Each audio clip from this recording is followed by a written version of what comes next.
going to be here this evening. She has a family emergency. But could we stand and do the pledge of allegiance?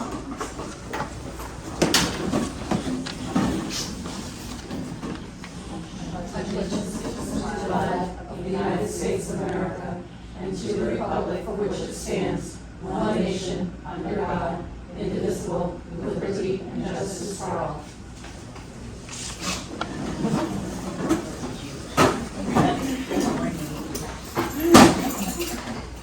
Okay, public comment.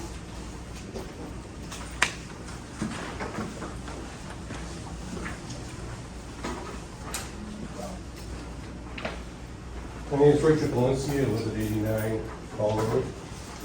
I'm a 39-year resident of Londonderry. A few things I want to bring up. I've recently been listening to some of the audio tapes of these meetings, and to me, it's not right. I don't understand why these meetings are not being video recorded. I know you don't have video recording equipment in here. There is portable video recording equipment over at the cable studio. That can be used. All you need is a volunteer to run it. Goes on a chip, goes on, goes out of town. You really should have a video recording. The problem with your audio recordings, you don't know who's speaking. You're not, every time somebody speaks, if somebody else is speaking, who is it? Nobody knows. People need to know who it is. I know it's not required to record them, but there was a warrant article this year, although non-binding, that the people want this. It passed by, I think, 77%. It passed by more than the budget for the town passed. So that's something that you people should vote on and look into getting video equipment. You have these meetings, once a month? And have it videotaped so people can see what's going on. My understanding is you do your minutes, and then the audio tapes are destroyed. So you don't even have the audio tape after a while. How long is the audio tape around before it's destroyed? Right after the minutes are removed? Minutes don't always reflect what has happened in the meeting, especially with this board as I see it, and I guess you're addressing this tonight, because you have no secretary. Kind of late to actually even get a secretary, because your bylaws and state law requires that all the people, chair, vice chair, they're all elected at the first meeting after your first meeting after the elections. Town council has to do it within, I think it's 10 days. But you only meet once a month, so that would be impossible. That's number one. Purchasing policy. You don't seem to have a purchasing policy. How do you run $1.5 million outfit with no purchasing policy? I did speak with Justin about it, and he is the town, and he's been trying to use the towns, but you're not required to use it. Just adopt it. Have a vote to adopt the town's purchasing policy. You can't run it without. I mean, when I was a town treasurer from 2001 to 2004. First thing I looked for when I came into office was the purchasing policy. They didn't have one. So if you look, it was started in 2001 when I started, and it was adopted in 2002 after they wrote it. I got a little input on it. It was done by the finance department. It was so hicky at the time. You need a purchasing policy. The other thing I heard on the tapes was bank accounts. So you have a treasurer. So who is the backup if something should happen to Jan? The time is up. What time? You have 3 minutes. Okay, you didn't state that. Do you have a written policy? It's that right on the says- table there. Okay. It's on in front of me as I'm well. the acting chair tonight. No, I That's realize not that. mentioning I it, realize but that. the 3 minutes is up. All right, well, it's not like you have a big crowd, so you don't really want to hear what's going on. That's what you're I'll give you saying? 1 more minute. All right, so you don't, who backs up Jan should something happen to Jan? Who is authorized to sign the checks? Our chair. The chair. The chair She's can't not hold here. 2 positions on the same board if they're the chair. You should have either deputy treasurer or assistant treasurer. Town didn't have one of those either when I took over, and I made sure we got one. And a year later, I had a heart attack and was out. Had I not done that, nobody would have got paid, and accounts payable wouldn't have been paid. So that's true. I'll let it go at that. I have a whole list. I'll be here at the end. I'll be here next month. These things need to be addressed. This is why we have a board. It's why you guys are in charge. Excuse me. You ladies are in charge since there are no guys here. We expect as members, there's people wanting the board, that you take care of these things. Thank you.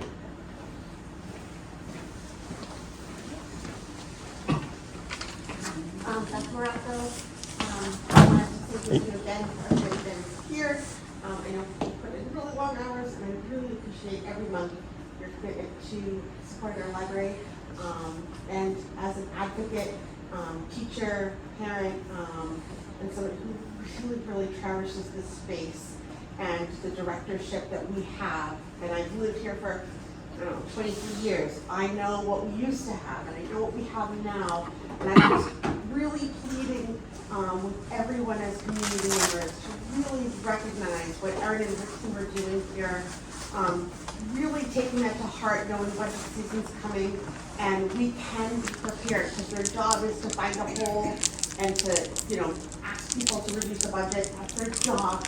And as our job as advocates of the library, I'm really hoping that we will figure out how to help Erin sell this budget, because it's so critically important. And she's done such an amazing job of keeping it really, things that are gonna keep this space holding its high standards and doing really well. So thank you to everybody that's here. Thank you for all the stuff that's happening.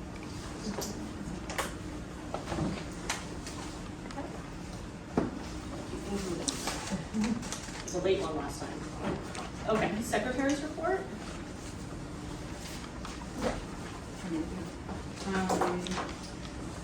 So the secretary's report is from the September 4th meeting. I didn't receive any emails or anything with requests for revisions. And as you'll notice, the minutes also have the link at the top of them now that has the access to the audio recording. And are the tapes, do the tapes get destroyed after 30 days now, or would they stay? Our copy of the file can be deleted after the minutes are approved. However, the cable department will now be retaining Okay, the recording. thank you. Motion to accept the secretary's report? Nancy? Second by Liz. All in favor? Are we gonna have a discussion on that? Do you have anything you want to Yes, there was one thing, there was a subsection in here, I think it was like on page 14, 15-ish. Let me just see, I don't have my copy.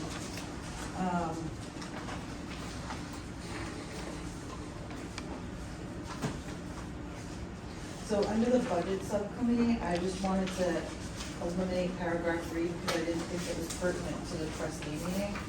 It's fine that, that happened, but I just don't think it was pertinent to the trustee meeting. Page 14, then? Page 14.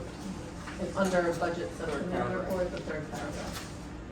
So I would say that was stated at the board meeting, so that's why it happened during the meeting. It happened during the meeting, but it also happened at the beginning, and I just don't feel like it's relevant to what the meeting was about. It's fine to say it, it's fine to have a discussion about it, but I just don't feel like it's relevant to what the meeting's about. But the minutes are supposed to be a A reflection reflection. of what happened at the meeting, regardless of whether it's relevant to the So topic. if we take that out, I feel like we're, Well, I mean, if Not I come in and I representing the read minutes, but soup representing. recipes for 20 minutes, are you gonna put that in the meeting minutes too? probably. Depends on who the secretary is. Well, I just, I'm writing them as a true reflection of what happened at the meeting. And that did happen at the meeting. right, but I mean, It was just in a different order. Right? yeah. Because we discussed that, we the budget committee stuff at the I very beginning. don't believe it was. When I write them, I'm writing them From the from the recording. audio recording. I listen to the entire recording over again and write them. So I'm writing them in the order that it happened. Well, I thought we discussed the budget stuff right at the beginning last time. If you want, Sorry. if you would rather table the minutes and approve them next time, I can go back and listen to it again and see what actually happened if you like. But I don't think they should be, that paragraph should be, because it did happen. And I think everyone agrees that it did happen. No personal offense to it? I just don't think it's relevant, and I just don't think it's, necessarily appropriate to put it in a report like this. I think Erin was trying to state a fact about setting the times of the meetings and having people honor those commitments. Well, So I think having that be part of the record, there's nothing wrong with Do you remember? that. So the reason I think it's important to be in there, not because I said it, but more so that the board asked to have these subcommittees, and as I expressed in the last meeting, which we are fine with, but it's frustrating when the subcommittees, we plan the dates, we put aside time, we adjust our schedules, and then the board members don't show up to the subcommittees, which they requested to have. So that's where I wanted to just make note of that it was a request from the board to have these subcommittees, and we honored that request, and then people don't show. So that's a frustration on our end, because then what's the point of the subcommittee? We also had the discussion at the same meeting that things happen and people do have, things that go on throughout the summer and whatever. That's not reflected here either. The acknowledgement that, Was that discussed during this meeting or during non-public? it was discussed during this meeting. During the actual. During the public meeting when we were discussing the budget subcommittee. Okay. I don't remember that discussion during the public meeting. Yeah. Okay.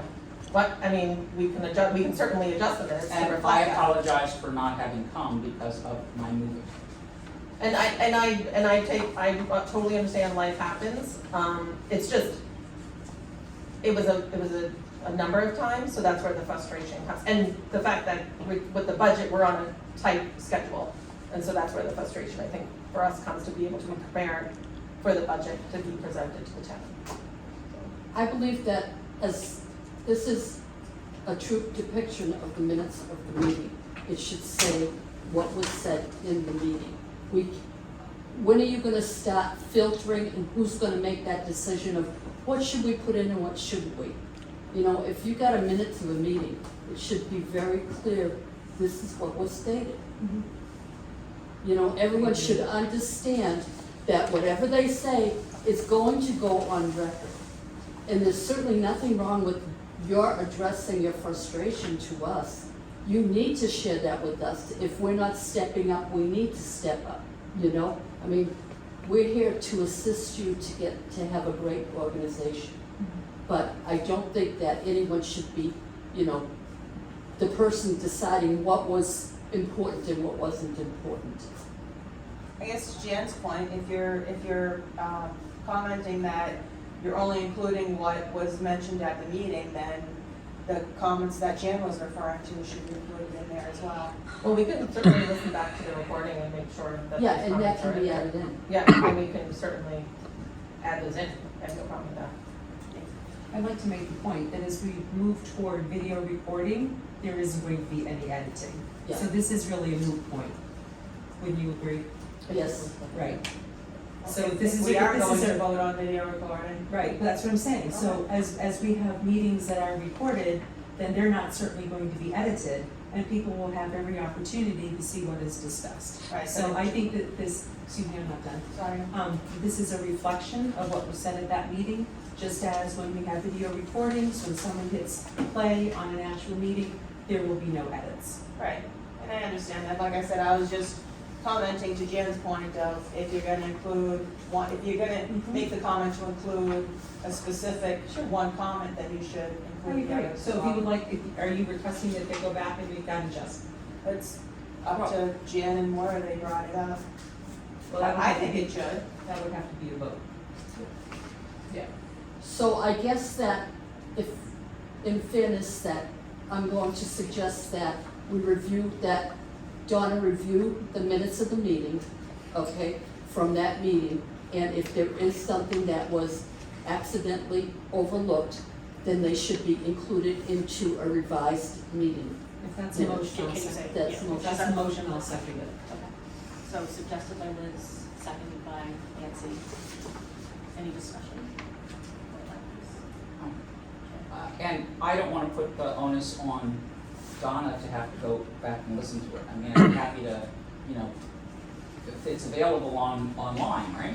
Yes. So we can Yeah. go and listen to it and, text or whatever I'm it gonna was. go about that. Okay, can we just the motion, are you going to volunteer to listen to it? I'll volunteer to listen to Okay, it. Jan McLaughlin will review it and look for, and see if she can find the statement that she felt was missing from the minutes, and they can be added into. And it can help us. And I just wanna say, I agree with what you say, but that's why I think the video recording is a better option. I think that we're moving toward that, but that's not the discussion that we're having tonight. Right. Right now, we're just discussing minutes, and you're wanting to make an edit, and so we're trying to figure out a way to make you happy. Yeah. Are you putting Can we- this right now? We need to revote on this. Yes. Is that just for your personal? Yes. Was there anything else in the minutes? Is it okay if we move on? Oh, you have to vote on We this. need to vote on, Yep, all in favor of allowing, yeah, supporting Jan as she reviews the recording for any adjustments that need to be done to the minutes? aye.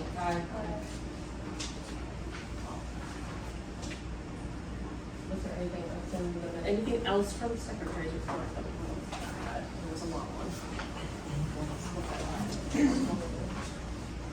So big the staple fell out. Okay, no, good. All right, director's report?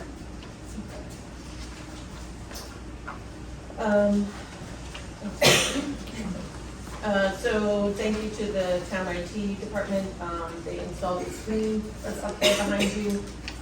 We appreciate them doing that, and it'll make, programming and other things much easier to visually see on that wall. So thank you to the town IT.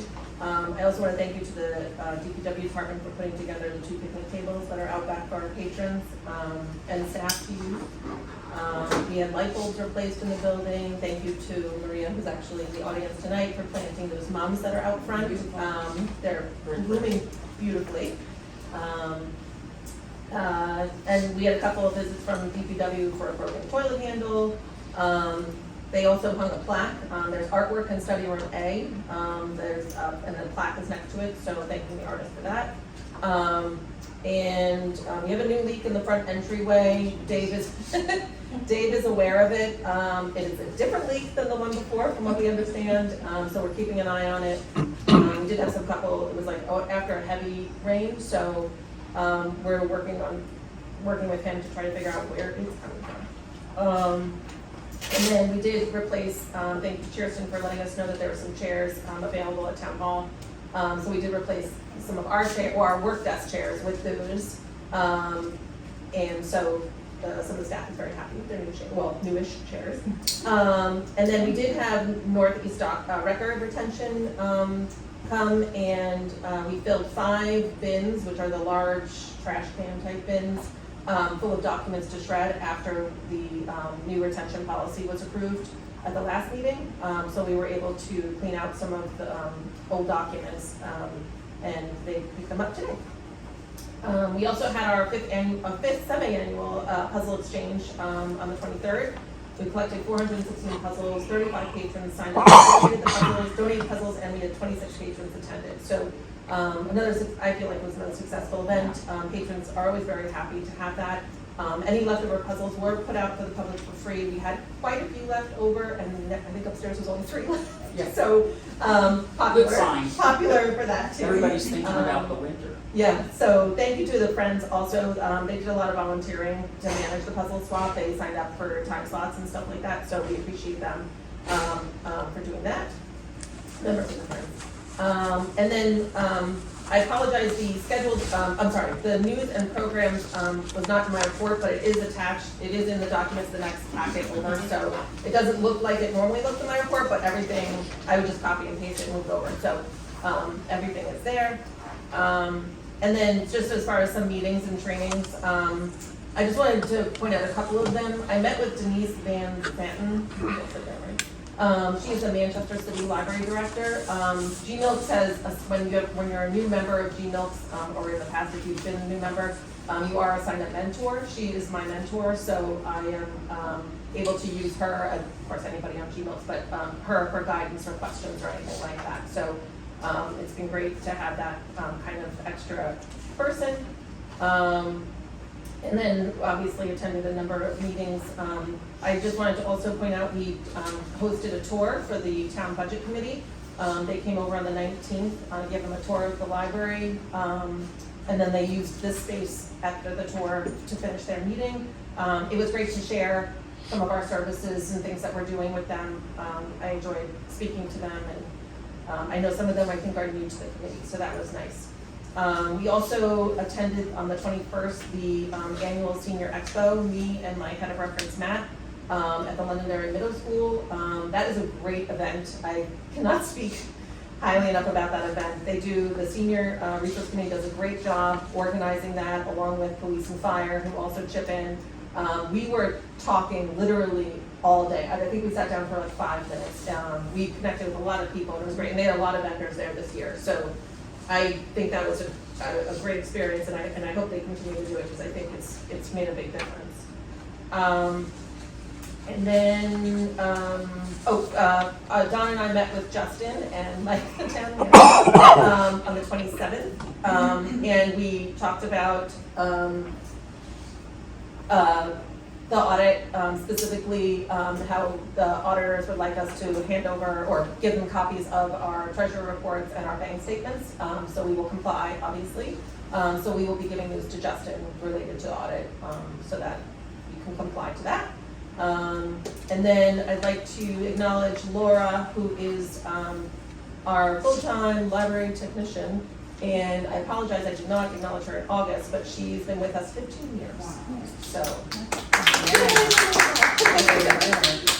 thank you. That's all my direct reports. Anybody have any questions? Yes. Can I get a copy of the budget subcommittee from 9/24, please? The minutes? I believe They would not have been posted yet, but yes. Thank you. And we don't need to vote on. No, I just didn't know if anybody had any questions. May I make a comment? Retention is so important, and it's obviously the staff is, it's the work environment that makes a difference, and the staff and how the respect that all the employees are treated with, and obviously you guys are doing a great job. Thank you. Okay, Donna, whenever you're ready. Assistant Director report. Alright, so for tech services, in September, the staff added 399 materials to the collection, which is a little lower than our norm, mainly because many of us took time off in September. So that number's a little lower. We're also preparing to obviously join GMOS. So the number of things we add in October is going to be very small, because we are actually pausing cataloging very soon, so that all materials that have already been cataloged, we have time to get through them, to process them, and get them in the system before we actually migrate. We're also going to pause ordering, so all orders will be paused from about October 14th to November 4th, about 3 weeks. And we've already kind of put out to the public that we will not be processing until every loan request this month. So we are really in the thick of it now. And kind of all of our normal stuff is slowing down so we can focus on the transition. For outreach and collaboration, Erin mentioned in September the Senior Expo. In October, actually tomorrow, we are going to be hosting a story time at Max, which we're really excited about. First one we've done, I believe. And there's also going to be a Read Local book discussion at Los Reyes in Derry. That will be at the end of October. I also wanted to mention, because we were talking quite a bit about like ways that we've found either through grant funding or whatnot, for kind of offsetting some of our costs. I'll try to do a little more in terms of mentioning even like small donations that we're getting or ways that people are donating through time. So a very recent one is Becca, our reference librarian, reached out to Max, and they very generously donated 20 pumpkins for our pumpkin painting program, which I believe is also tomorrow. So I estimated that's over $100 value. So that was great that she reached out and that was successful. For meetings, like a lot of the other staff went to shadow at other GMOX libraries in September. I went to Rogers and Hudson and Amherst both were great, and I also had a meeting with the GMO staff to continue that process. In terms of migration, we're continuing to work on cleanup for data in our current system, and I'm working on setting up our digital connections between our catalog and our vendors that will now be capable of with the new system. And I also reached out in writing to let Follett, our current system, know that we will not be reviewing our subscription. So we shouldn't have any issues there in terms of ending our contract with them. And then I also wanted to mention that this week is the final week we'll be shadowing. We ended up collectively visiting 7 GMOS libraries over the last month, which overall was very successful. It helped us further our training, and we learned a little bit about how other libraries, people that work was. And I have to say, these libraries have been very gracious and have inviting us and answering any questions we have and continuing to answer any questions we have, so we're thankful for that. Just a quick question, for the cleaning up the data that was identified as an issue. Yep. Could you, give a little more detail on that? Sure. So the major thing, actually, the first thing that we handled as a first priority was some of our barcodes, especially our older barcodes. When they brought them in as a test load, they conflicted with barcodes that were already existing in their system. So we had to fix all those barcodes immediately, which we've done. And the other side of it that Megan and I are working on right now are related to our DVD series. The way we cataloged our DVD series, we put all of our disc information in the title field, and that's really not going to work with the new system. So we've had to manually move a lot of our disc information to a different field, so that when we move to the new system, they can actually pull that field to match a field in the new system. So it's been a lot of going one by one through all those records to fix things. Thank you. Erin, anything from the department heads report? Well, Megan's here, so Okay. she can speak to her or department head parts, but the other for reference and children's is in the packet, but Megan can speak to hers if she'd like. So we had 14,374 items checked out from both the physical and digital collections. So that is materials here in the library and for Peninsula and Libby. So we had some popular searches, which I always find interesting just to see what people are looking for. Of course, the women was number one, because we Still holding on now. know that. The women. Then A Good Girl's Guide to Murder by Holly Jackson. It's a teen book, which I was super excited to see that was up there on there. Colleen Hoover, again, no surprise, Dog Man, which compared to the last time, we had the other series that Dave Duff. The underpants one. Yeah, Yes. so they've now moved on to Dogman. And then Kristen They've read Hanna all of them. and Swan Song. So very similar to the summer thing, so we can see what's trending. Then beginning in October, the book sale will have a new magazine swap. Visitors can drop off any of their current gently read magazines and maybe pick up a new magazine or two. We're able to have this, this was brought up to our attention by a current patron who wanted to just share what she has, and we actually had a donation of a magazine rack that was just used. Perfect timing. And so that will be getting set up in the book sale this month. For our teen services, we have our display this month is going to be on scary stories and horror tales to kind of tie it in with Halloween.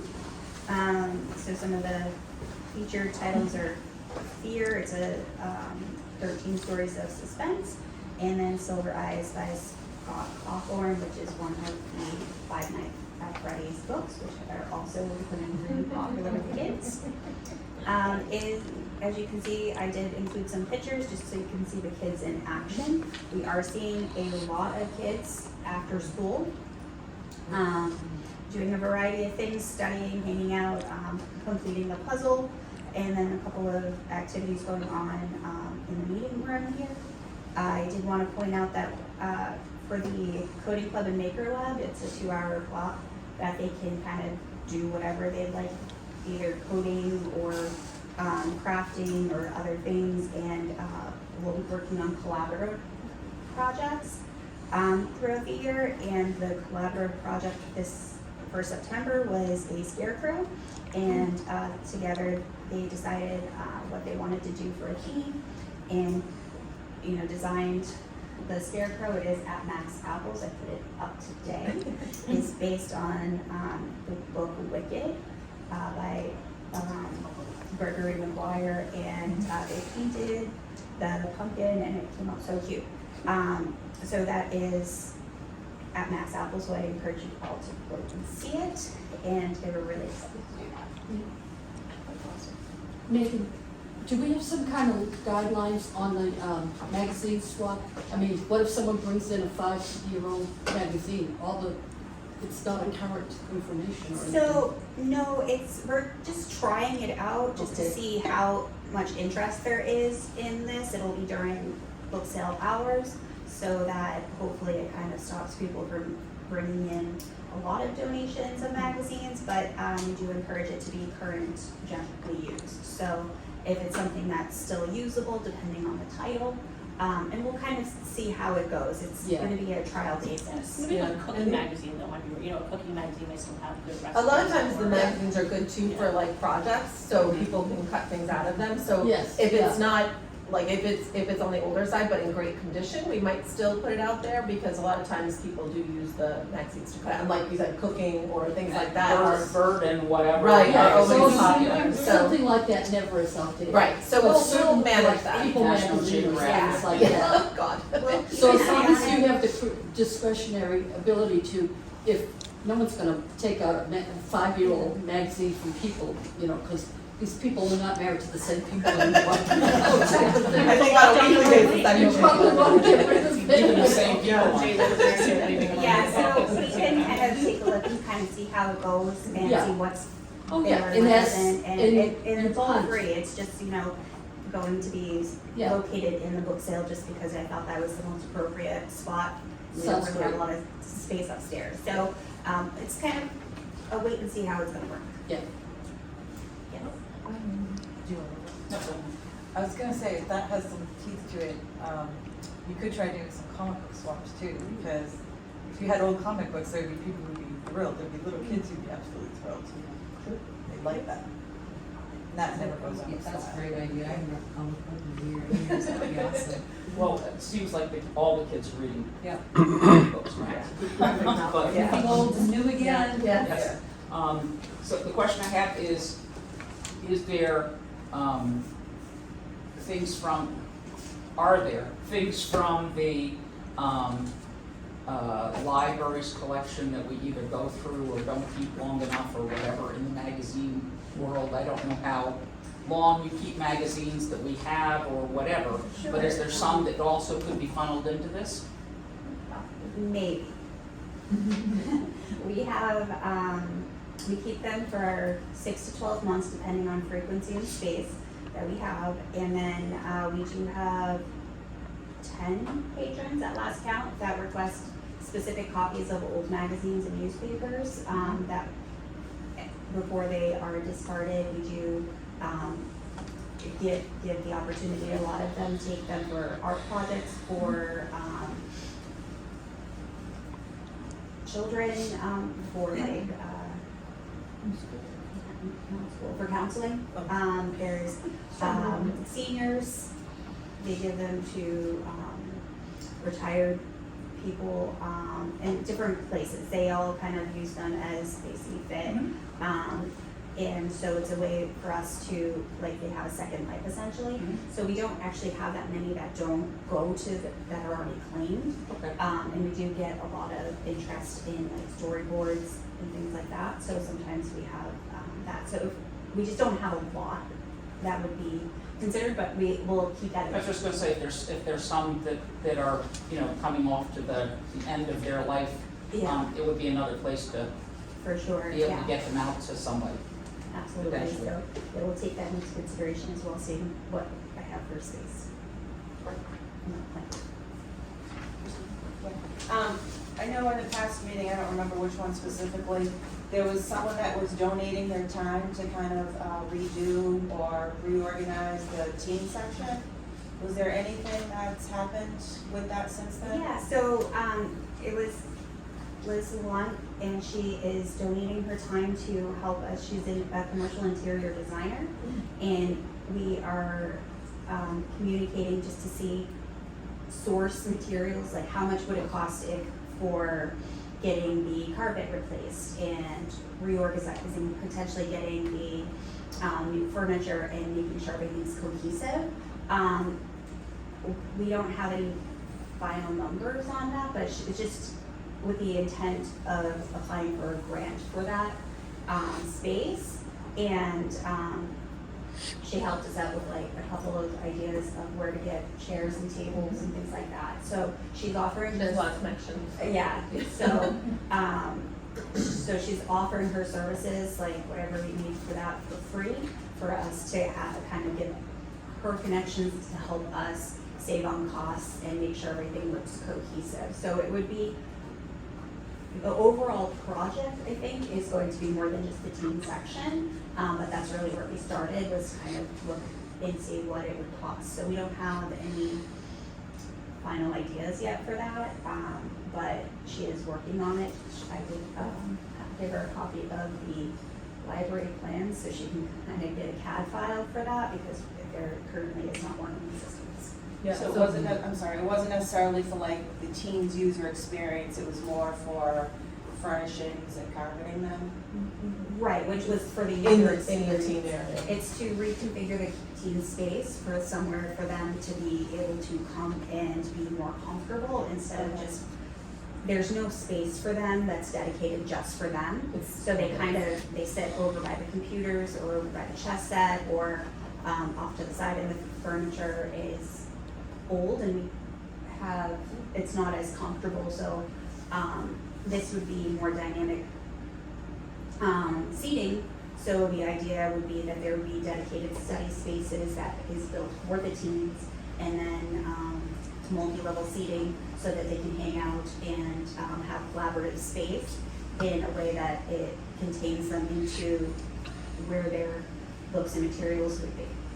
Okay, thank you.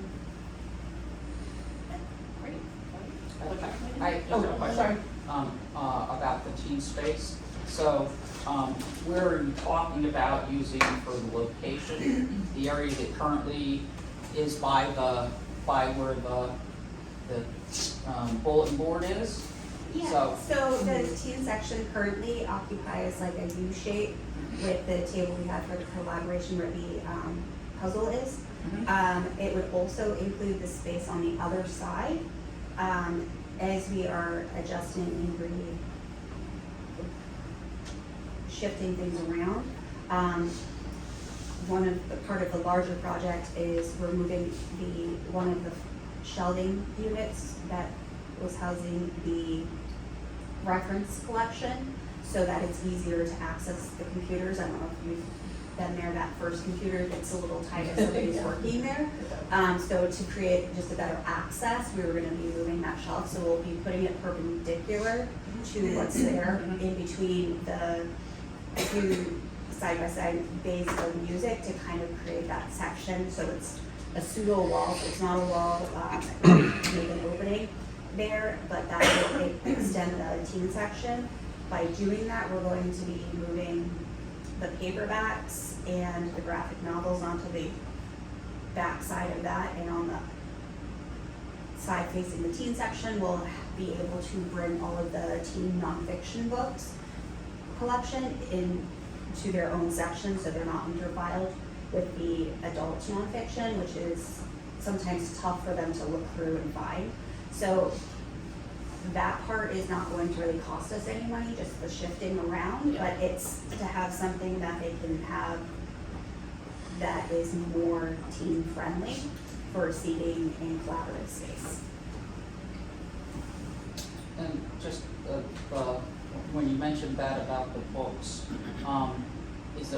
and this actually goes back toward, Gino's, is our positioning of the graphic novels or whatever else, is that in conflict with how it is in other libraries with Gino's? No. No, okay, great, just, because I know that we've had discussions in the past about where stuff is and. Yeah, so the locations of our collections, don't really affect Gmails, because people can interlibrary loan them and we can send them through the delivery, and so, but they're certainly welcome to come in and browse, and we can certainly, we always offer anybody who wants a tour, or, especially now that we'll be getting so many patrons with the Gmails, joining, I imagine we'll be giving some tours to some new patrons, so, we can certainly do that, if people don't know where it is. Well, I discovered that Garfield is Yes. in that collection, so it's like, okay, even Garfield's gotten the boot to the adult section. Okay, thank you. Okay, great. Budget committee report. So yeah, so just a quick, because I know we're gonna be talking about the budget, but I'll just do a quick subcommittee report. We met on September 24th, and Kim, Nancy, Aaron, and Donna were in attendance. We reviewed the budget and discussed the furniture line item, which was a topic that came up during the trustees meeting prior to that. And certainly, Nancy, if you want to share anything, you certainly can, but there was a decision by the subcommittee to keep it as is. There were no changes to the budget after the end of that meeting. We did discuss a contingency plan, and that was if we were asked to cut, what would that look like? I think we came up, the members of the subcommittee did come up that I would express obviously my disappointment to a cut. But that it would need to go back to the board for a vote. I wouldn't be able to make that decision at that time. So I would certainly bring that request back to the board as I did last year, for them to decide. So, I think that's where we left it with the subcommittee. If you want to add anything, okay. So I can move on and vote. Yeah, so that we can just. Unless anybody has any questions about Just that. into the budget of old business. Yeah. So the first line item was the budget FY '26. So in your packet is the proposed budget for FY '26. Before we go into that, I just wanted to introduce Justin Campo, who is our finance director. I didn't know as we go over that, if anybody had any questions about it or questions to ask Justin. I thank you for coming tonight out of your normal schedule, so, and I was hoping that if nobody had any questions, or once we're done with the budget discussion, Justin could then go back to his family, so, that's why I'm kind of, unless you don't want to, it's up to you. We're past bedtime. It's safe. So, tonight we just need the board to vote on the budget, and also vote on whether they want a warrant for that full-time children's librarian position that we are requesting. There would be two votes for that, so one vote for the budget and then one vote for that position warrant, or warrant position, excuse me. So, and certainly I'm open to discussion, but I just wanted to make sure I remember to say that. So you are entertaining questions now for Justin? If Justin's entertaining questions, yeah. So one of the things that I had asked. Yes, sorry. It does not go up.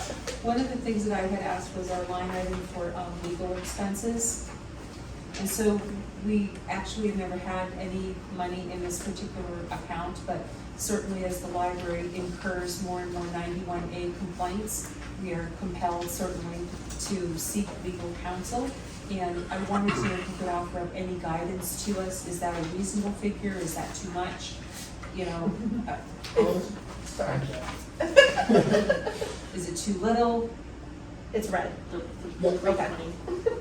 So, I thought we had it on there before though, and it was just taken out last year. so last year you guys initially requested it, and it was one of the items that was removed when you were asked to cut the budget. Okay, so it wasn't in there prior to that? Correct. Okay. Historically, and over the past year, the town's legal line has absorbed any issues since you are part of the town, or are a department of the town. In terms of the 2,000, it's a good start to get a better estimate on this.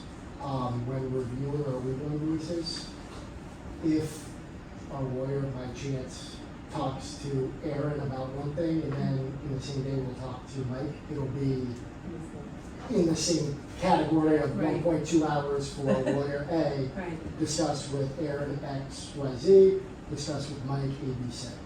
It doesn't break out 30 minutes Aaron, 30 minutes, because they bill us as one and we pay as one. Okay, so you feel like this is a good place for us to start?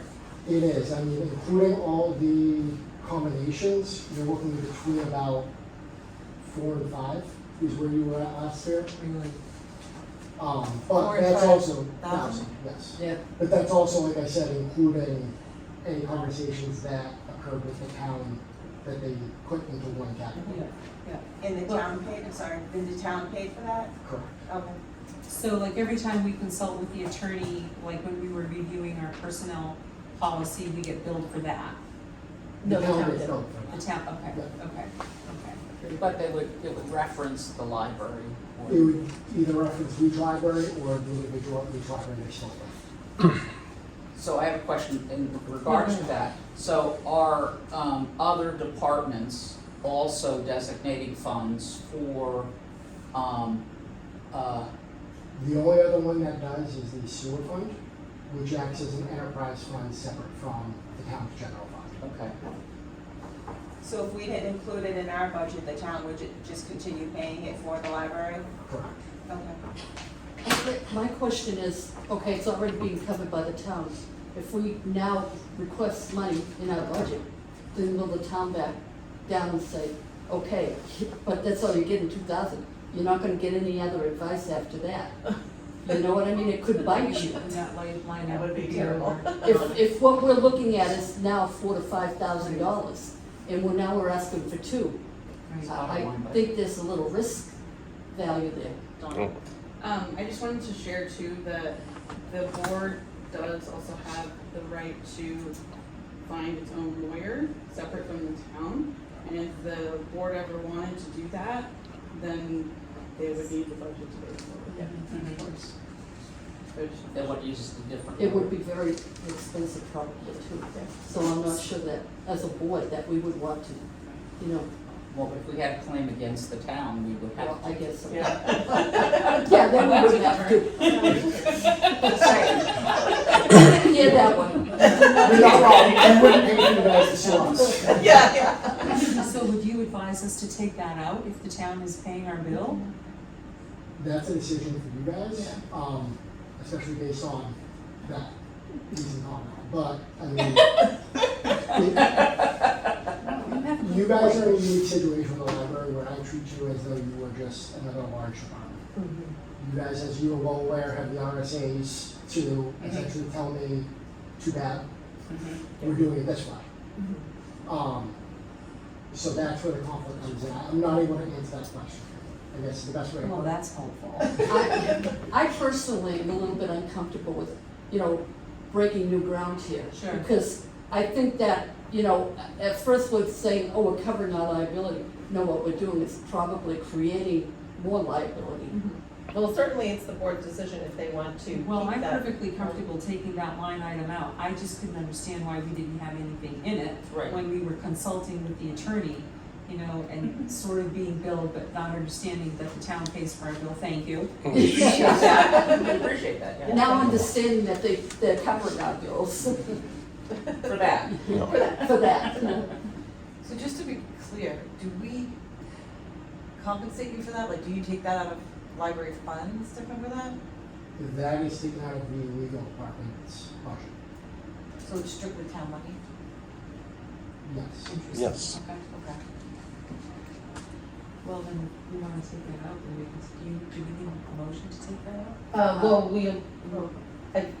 I wanna just Sure. see if we have any other questions for Yeah, okay. Justin. And then we can discuss the budget Yes. with that thought in mind, if that's okay, Yeah. Madam Yeah. Chair? Yes. So did anybody have any other questions? Oh, So at our subcommittee meeting, we had also discussed about, in our effort to be fiscally prudent and responsible, going about establishing maintenance trust funds. And it was just an idea, and we thought that it might be at some point good for us as a board to have that conversation. So who do we get advice from, for that from? Is that from you or someone at the Library Association up in Concord? So As part of the town, you have Yes. access to the town's external maintenance trust fund for repairs such as that, which I believe is what we utilize for the roof. If you would want your own to make sure that nobody else can touch it, it would essentially be establishing a warrant article to establish the trust. So, with the trust funds that we currently have, or not, well, the maintenance trust funds you currently have for the town, Correct. are there things for, you know, like printers and things like that, or is it buildings? Building. Building and facilities maintenance. We can't use any of it for our supplemental budget, to supplement our budget. No, just thinking from the standpoint, I would think that we might have some other needs that we would probably would like to put money aside for. Yeah, but that wouldn't be that, for that account. Okay. Point of order, have you had a public meeting on the budget yet for the library? Yes, we had a subcommittee meeting 2 weeks ago. We've actually. That's a subcommittee, but the budget committee, No, I mean, the board here. This before. Well, we have it at these November. meetings. But have you had one that was referenced for the public? Yeah, they've been at Okay, I every- haven't been to one because I see a Yeah. problem with this, the 2,000, if you left it on there, you're a bottom line budget, if you went over the 2,000, since you're a bottom line budget, you can still take money from other areas of the budget to pay for anything over the 2,000. Yes. You would not be cut off, Yes. right? Right, and if they We leave understand. nothing in there, they can still spend money on the legal defense. Only if they have a line item with an appropriation. I talked to Dredd today about it. Who? Dredd, DRA. You have to have an appropriation. You can't have a zero line item. So you highlighted life insurance and workers' compensation. Is that because these are updated figures? We No. don't have those numbers yet. You don't have those numbers. Okay. We usually get them middle to end of October. End of October? And those numbers we have no control over. So if, for example, if you, like, they could go up or down, we have no idea how to predict. Have they ever gone down? Yes. Those are good. Yeah, that would be. What's the significance of the red print here? The right print was my doing, those are line items that we made changes to. So, and then, so we either added or took away. I discussed it at the last meeting, what those were. You'll see some of them have notes underneath them. For example, on the second page, under seminars and workshops, I noted that I moved 1,000 of that to the mileage line. And then you see postage, so anything that was changed on those line items from last year are noted in red. Okay. Just so we would know. Here's another question. So if we add things like mileage, things that are like personal expenditures, how do you guys go about getting estimates for stuff like that? What's the methodology that you use? I'm not trying to understand. the Yeah. question. Well, because this is an estimate, and this is the first time we're putting this in, and it's something that's, I'm assuming it's gonna go through you because it's like a personal reimbursement. How do you guys estimate what that amount should be for budget purpose? So how do we pay it out, or how do we estimate what to put in the How budget? do you estimate what to put in the budget? I would historically look at what the line has been spent previously, and essentially if there are expenses we're aware of. By expenses in conferences that you travel to, and then we look at the IRS reimbursement rate and go through that. Where that doesn't qualify under the default budget, we historically have not increased it unless it's been overspent. Or not significantly, but historically. And then we utilize that as part of the reason for requesting an increase in the operating budget. But Okay. it would not be from default unless it was approved the previous year. And do you have any type of policy around that? For mileage For reimbursement, mileage and like other types of personal expenditures? it's, we use the IRS mileage reimbursement rate. That's the amount, but I mean, do you require like a report? Do you have a guideline? We require historically it's dated now, but MapQuest of the trip. Google Maps. Google Yes. Maps, MapQuest, something like that to verify, as well as if there was a conference, you have to see what the conference was, or what the purpose for the mileage reimbursement was. So we fill out a check request form that has that information on it, and then attach a Google Maps map with mileage on it. an agenda or something for if you go to a conference? We just list the location of the date, location of the conference, and the mileage to and fro. Or if you were going to another, you know, if you had two, sometimes they could include two on the same check request form, two different, but yeah, it would be that. So does the mileage include the gas, or is the gas separate? No. The mileage is next. The mileage is gas, It okay. includes everything. So, That's the- yeah. It says travel and mileage, what else would be, If you have to stay at a hotel, okay? that's pretty much. you know, Yeah, everything. Tolls. Tolls, could be tolls, hotel, or mileage. Okay. Anything probably involved with travel and everything. It does not include food. Right. Food, you are on your own. A lot of times the conference will include the food, so that's awesome. Look at those. Yeah. Do you have any policies around that either that say there's limits or? At this point, not gonna, Okay. we ask you to use reason and common sense to an extent.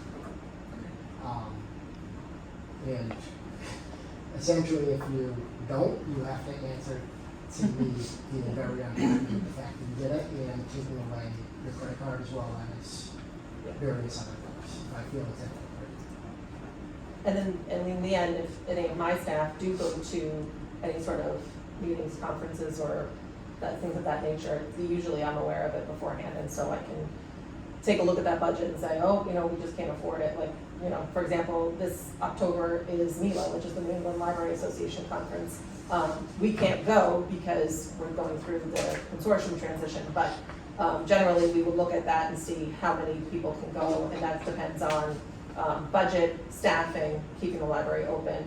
The first priority is making sure the library is staffed, and then we'll decide how that goes. So we really take a look at those, especially the bigger conferences, and see what the opportunities are.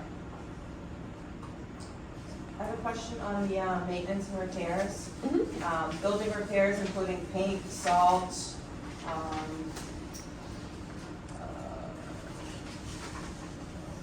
HVAC filters, wouldn't that be included with the towns?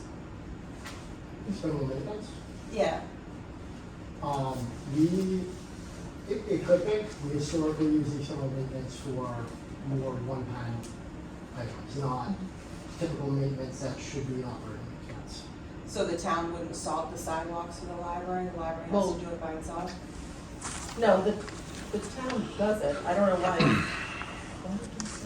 We have sometimes purchased it Ah. as, I'm assuming that Extra it's for the the staff. stairs, you know, Yeah, if it's after the, company's already come to salt everything and it refreezes, Yeah. that's likely my guess on why. I don't believe we purchased any last year, but Does town hall have to do the same thing for themselves? So how was the $25,000 figure figured out on that?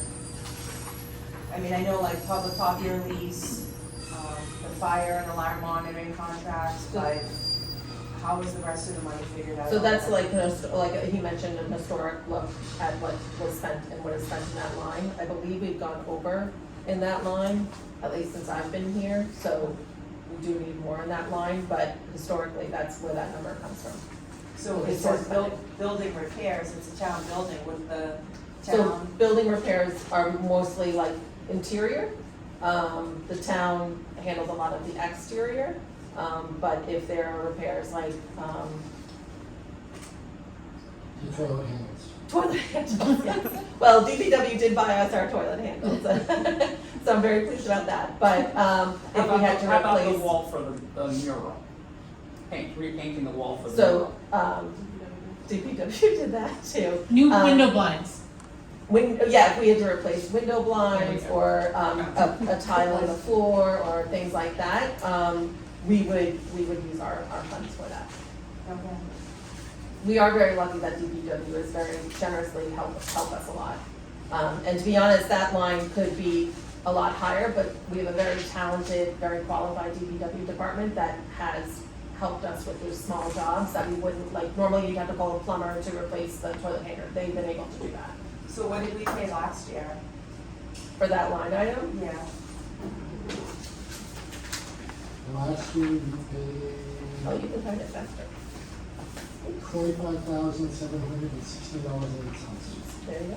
On average, over the last 5 years, you've been over budget on that line by $4,100, $9.38. How much? $109? $4,000. Oh, 4,000. What did you, what was the first figure, what did you say we spent, you spent The 35,000? first figure is 25,700, approximately, like 18 and Yeah. 71608. And you said we've been over this line item for the last 5 years? Historically, what I do is I take the average of what the budget's done in the last 5 years, and the average for the last 5 years is over budget by $4,100. Annual average or That's the average over the 5 years. 5 years. So if we had put So- an extra 1,000 in that, 26, then we should break even pretty much every year. No?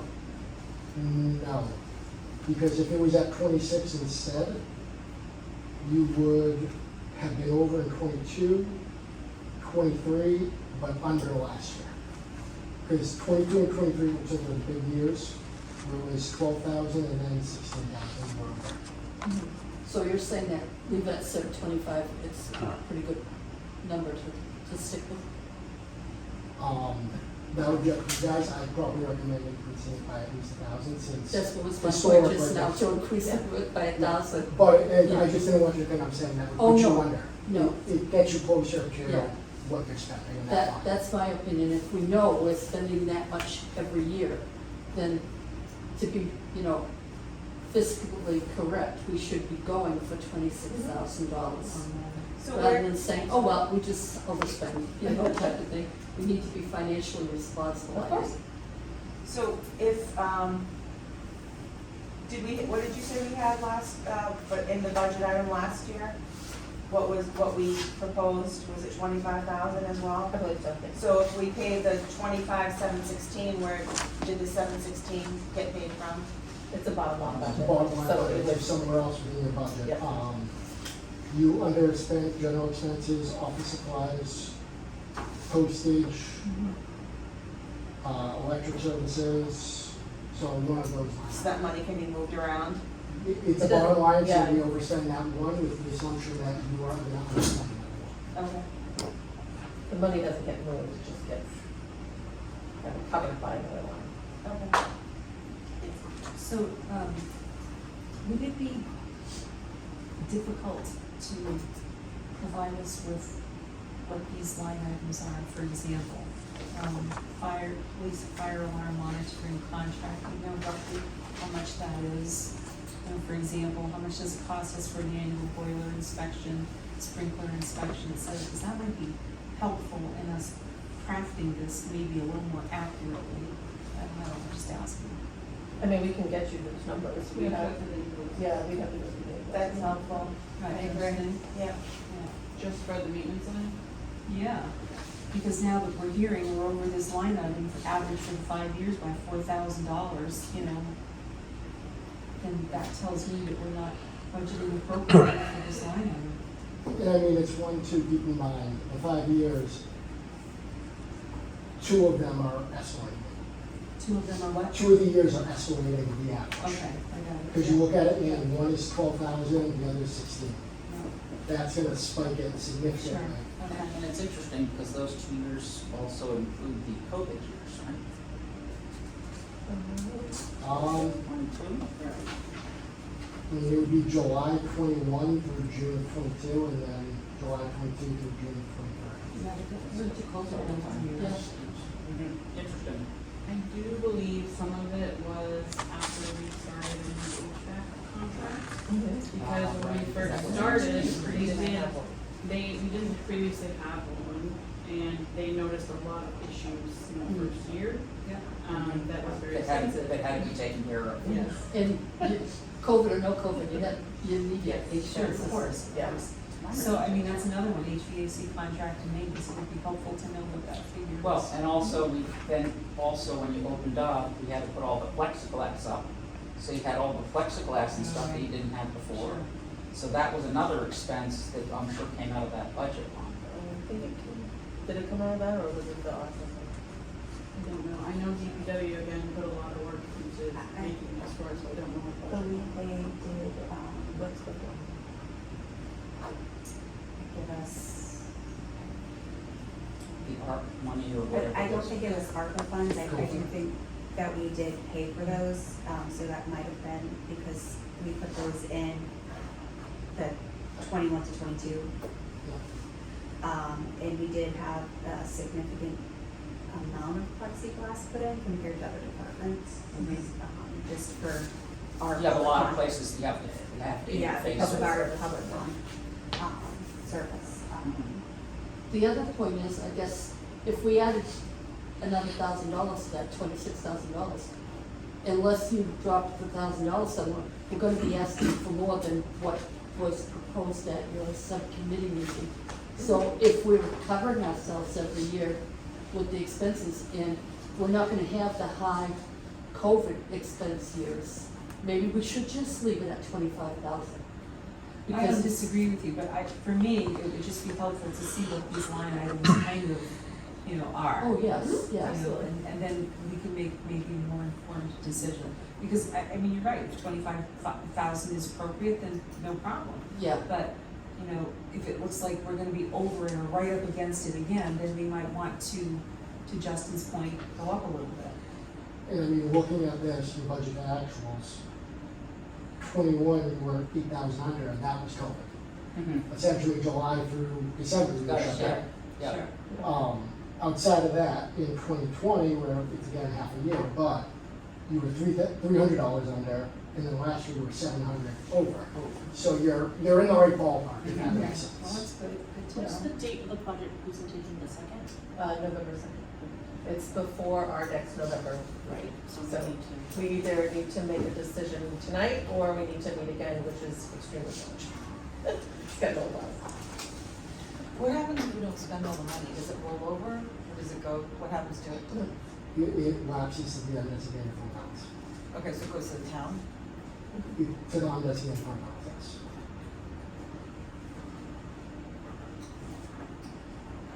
Which could be returned to, taxpayers. Or not. Well, we have to make some decisions. We do, Unfortunately. I didn't know if there were any other questions for Justin, before we talk about the budget as the board. I had questions on the books and periodicals, but I don't think that involves. Justin? Okay. Yeah, we can definitely talk about it. I just didn't want to keep him if we didn't have any questions. I don't have any that comes to Okay, my head at this point, but okay. And you said that the postage, we overshot in postage last year? No, we went under. I thought you were under, yeah. Okay, under postage. I think the reason Yeah. was because of Gmails and stuff. Great, thank you. Thank you, Justin. Thank Thank you. you, Justin. We appreciate your time. Okay, so. We have a couple of issues that can be. Yeah, so, essentially, like I said, tonight, we do need to, it would be nice if we had a vote, to approve the budget so that Donna and I can prep for the November presentation. Like I had mentioned, our presentation to the town happens before our November trustees meeting. Traditionally, we've had time at the November meeting to discuss more. If we can't come to a conclusion tonight, we would have to meet again in October.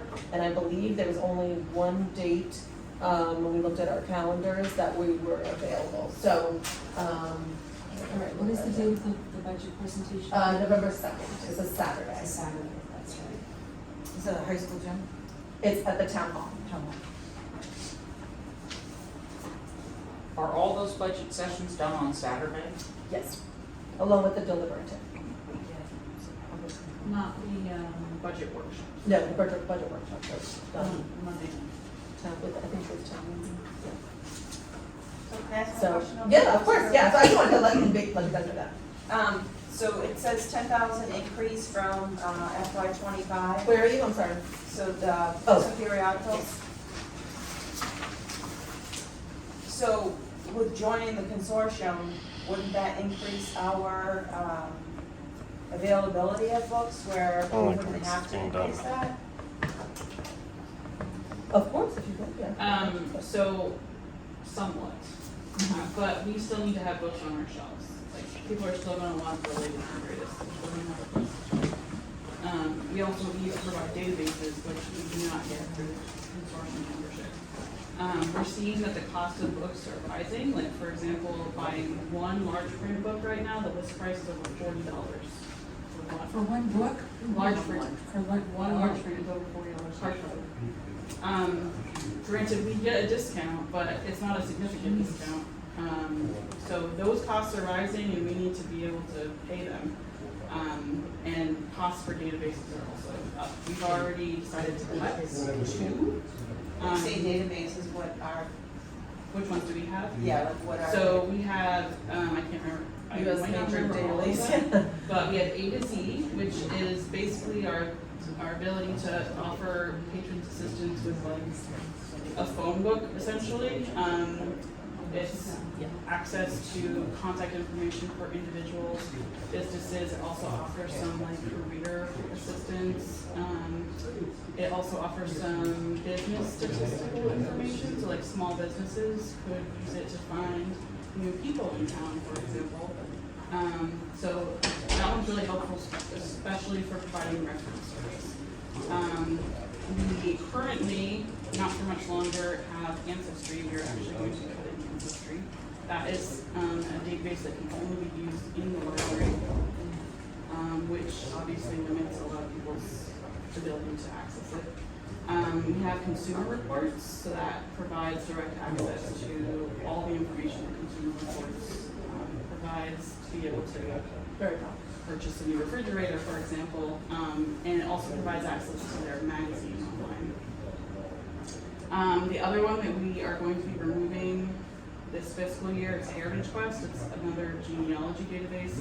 That one can be accessed from home. But the usage, the trend in the usage, just, we didn't feel that because of rising costs, it was worth removing. We offer Mango Languages, which is our foreign language learning database, so people can download the app to their phone, download lessons, so that they're able to learn a new language. I believe it has more than 60 languages, and we're actually looking at adding American Sign Language as well, hopefully in the next renewal. The other one is Novelist. Novelist is actually not paid for by us right now, it's paid through the state library. And that is really important. It's our reader's advisory database, so that patrons are able to use it to find, the next great read compared to something that they really enjoyed. But we also use it a lot at the reference desk when people are like, I need a new recommendation to this author. We also use it for cataloging purpose because it is a very accurate way to track series order.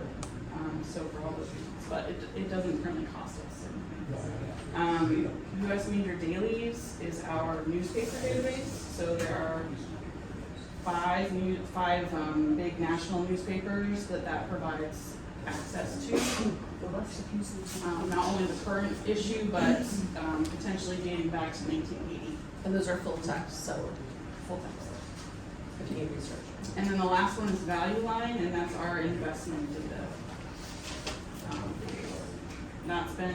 The usage on that has been surprisingly high ever since we added it. We originally had access to Value Line as a print subscription, and it wasn't used a lot in library, but now that we've added the online access, it's steadily growing. Did we get the breakout for that as well, in addition to the maintenance and repairs? Just to see how much money is going towards the databases, the periodicals, and then books? Sure. Do you want like a percentage for each, or do you want a report of all the spending in that account? I think all of it would be helpful, because $100,000 is a big number. Okay. I will say it's going to be a lot to go through if you want every single expenditure. Every dollar amount for every single. Because it's Just, there's, $20,000 for the database. Like a category. Okay. Yeah. Database, books, periodicals. Right, Yes. I think that makes sense.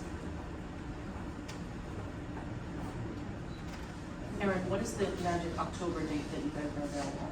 It feels like maybe we're gonna Yeah. need some more I'm time. not ready to go to that. Hold on a second.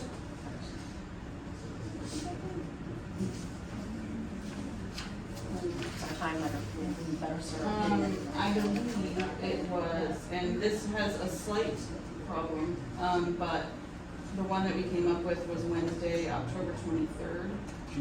The problem is that this room, we're not going to be using because we're storing folks that can't be checked in all the time. So if we have a meeting, it's probably gonna mean having Maybe books 99. in like this, Surrounded by. being surrounded by books. And at that meeting, we would need to vote on the budget. There'd be no flexibility on that. We have to be able to go to town.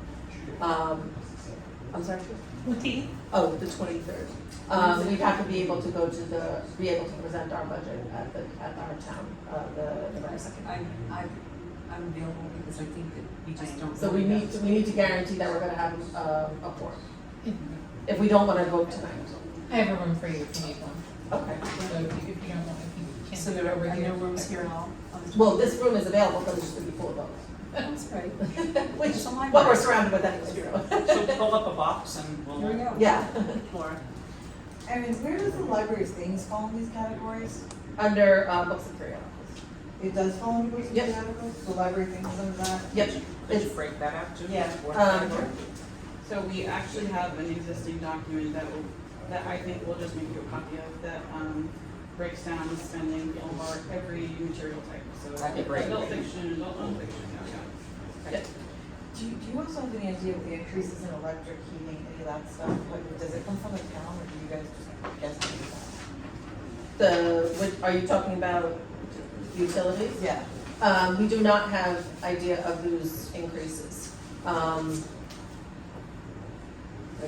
We pretty much based it off of what was spent the Yeah. previous year. So if we went over in any line, then we consider adding more. Or if we Or were aware adjusting. of a large increase coming, Right. we would adjust it. So the So 23rd have we at 7 o'clock? Well, hold on, I wanna know that the board wants to table this until that date, and I wanna know what we need to do in order to bring to that meeting so that decision can be made. It doesn't give us a lot of time to put data together, so I would like to say I can't guarantee we'll have everything that you're asking for, but we will try, because Okay, well, we. I will be there, I can't speak for everybody else, I will be there, and I certainly would like to see a breakdown of line items in, account number 630, maintenance and repairs. For example, again, if you have a dollar figure on what our HVA contract maintenance is yearly, I'm sure that you do. I'd like to see what that is, I'd like to see what our expense is for filters, if we have a contract with the police and fire alarm monitoring, contract company, I'd like that, certainly we have an annual figure on that. I'm guessing that if you clean the carpet several times a year, you can probably get us a figure on that. So for me, some support in this particular, account would be helpful. Yeah, I think basically how it's broken out, if you can provide figures for the building repairs, the elevator maintenance, the HVAC contract. So the 630 and the 670, Yes. those are the ones that we were Yeah. most interested in getting a little bit more detail in, so we could better understand. Um, Maybe not every single one of those things, but something as like a guideline. Sure. I would also like to see the general supplies versus office supplies. So general supplies are for like book processing or material processing, where office supplies are, you're talking pens, pencils, paper, copier paper, that sort of thing. So, Materials used by employees. yeah, but the paper used in the copier for patrons. So those two lines are different in that sense. What about the 330 as well, just the numbers on that? So are you looking for just what was spent in the last fiscal year, because we've already provided you with that? Well, Or are you looking for us to print every time you cut a check to a vendor? No, I'm looking for like a categorical, this is what we spent on adult programming, this is what we spent on YA, this is what we spent on. The management services? Okay, but I mean for supplies and processing, like all that's going to be is every time you order something from Will. Okay, I just was trying to understand the difference between the general versus office Okay. and what it included. Okay. Do you get it now? I do. Okay, I just wanted to make sure that before we move on. Okay. But yeah, I agree with, more about the 3:30. It would be helpful to see how that breaks out as well. Okay, we don't wanna make that much more work, but we want to be really efficient with our time when we're here that night, so that we can. Yeah, so we'll get those figures together for you. Is it something that we can help do? No? Okay.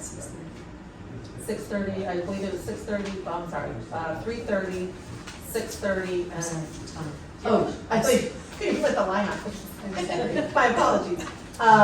So was that date, and what did we say, 6? If that's the date, that's the date. If there's no flexibility, then we'll be here, right? The So 23rd. 10/23 at, did we say 6:30? Or did we not have it?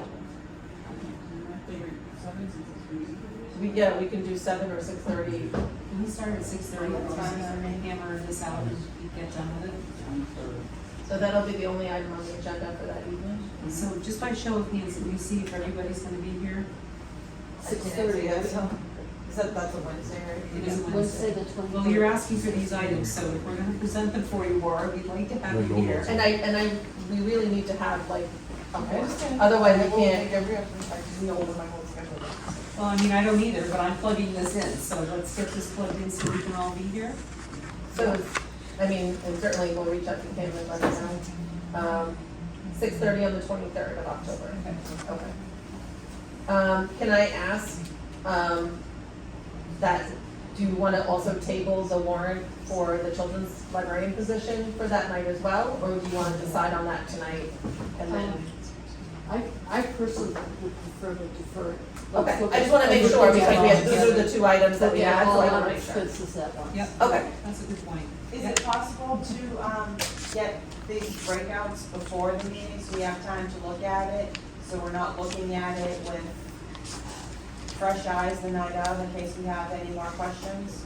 So the one I know we can get, maybe even tomorrow, is the book breakdown for last fiscal year. I can send you that, because we already have contact. The management, the maintenance line, what we can do is send you just the transaction report that you can review ahead of time. In terms of us analyzing that for you, that's probably, I'm not sure, but we're gonna be able to get that to you far in advance. But we can at least get you the transaction report, which would list everything we spent in that line. And then management services, I would say we could do the same thing, we could give you the transaction report, but in terms of us like analyzing it for you, I'd say I'm not positive I'm gonna do it. But you'll have the analyzed information for the 23rd? Okay, I think that's fair enough.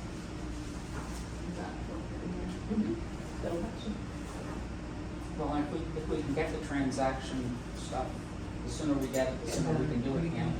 Yep. And now, So will that be here if you want us to come pick that up? And just, I should be. Oh, Yeah. Just to be clear, we're looking at FY '24 numbers for the comparison. Okay, I just want to make sure. Okay. So we'll table both of those decisions for that meeting on the October 23rd. Correct. Okay. All right. Do you have to do a motion to it? I think you just need consensus. Yeah. I think it's something. Okay. But I don't think we're prepared to make these choices tonight. All right, let's do one of the So Gmail's update, just, as you know, we're going live this month. So you'll see on the 17th of October, I gave you these calendars just to, because they have the dates really obviously listed. October 17th, we will be closed in order for the transaction to happen. Just to be clear, staff will be here We have a staff development day planned for that day. Since we'll be closed, we'll be doing a staff development day that day to take advantage of that time. So all the staff will be here on schedule. And then going forward from the 18th through the 26th, we will be open to the public our normal hours, but we'll have limited services. So obviously the library people can come in and use study rooms and computers and things like that, but they will only be able to check out, not, we can't check any items in at that time, and that's what will be stored in this room.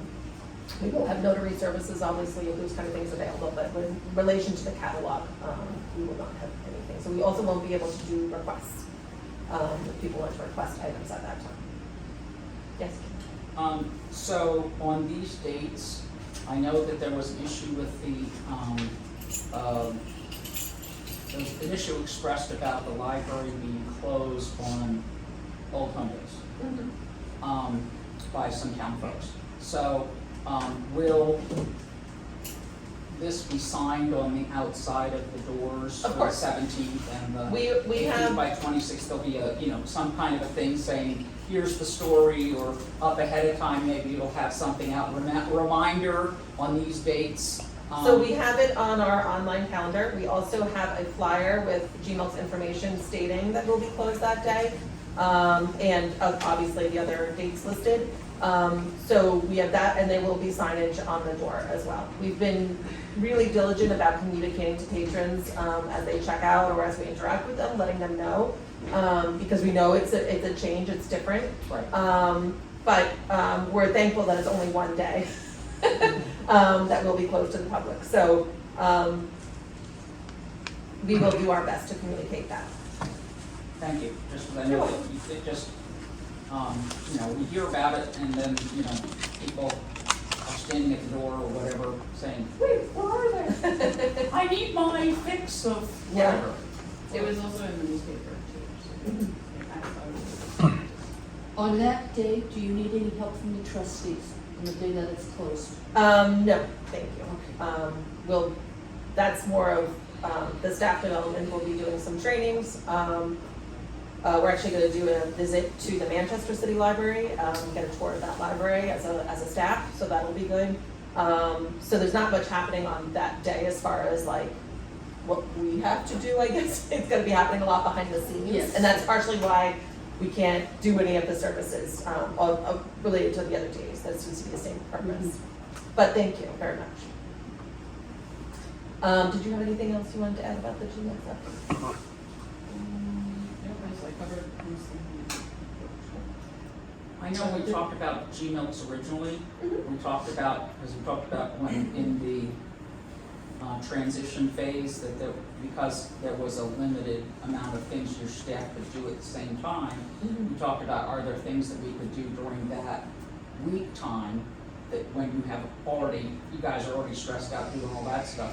Is there something we can do as trustees that help, can we come in to help on something? Is there something particular, like bringing the books down here or whatever? Is there something we could do that would take some off your staff's meeting, your staff's,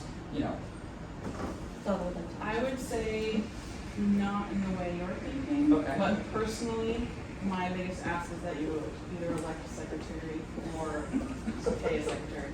Because that is a huge chunk of time that I'm not able to dedicate toward this transition.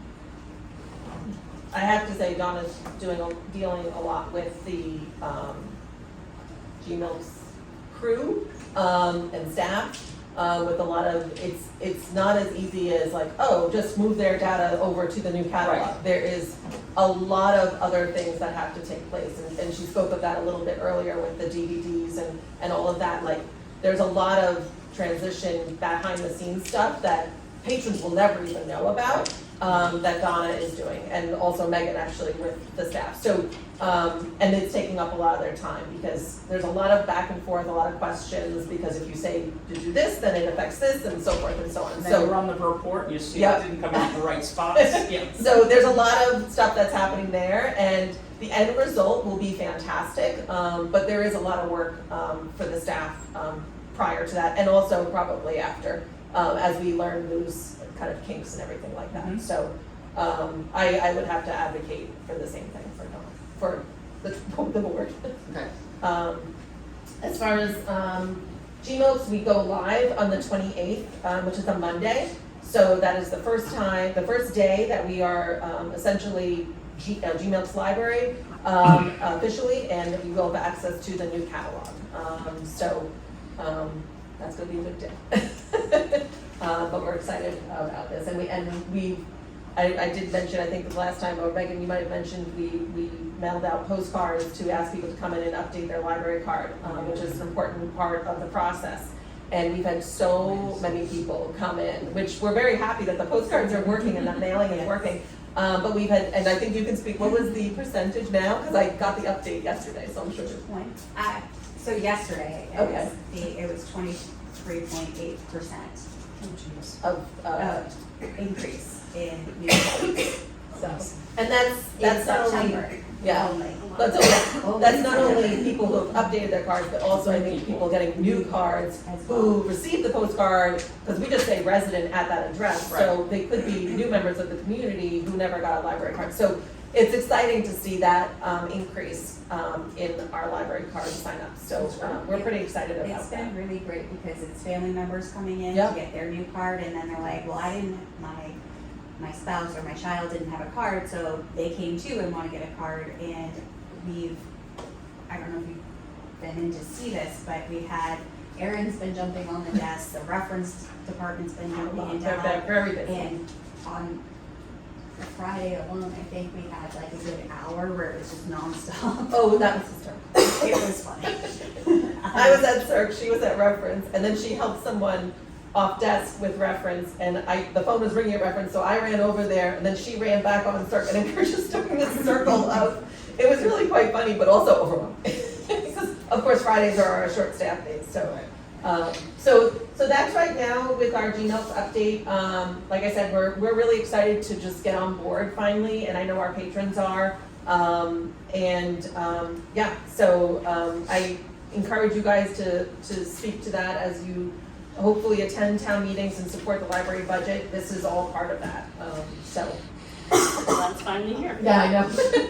We thought it was so long ago, and now it's like, oh my gosh. So that's our GMOPS update. All right, we ready for circulation policy? We good? Sure. Oh, yeah. So we, in your packet, you have an updated circulation policy. You'll see the highlights throughout the policy of the changes.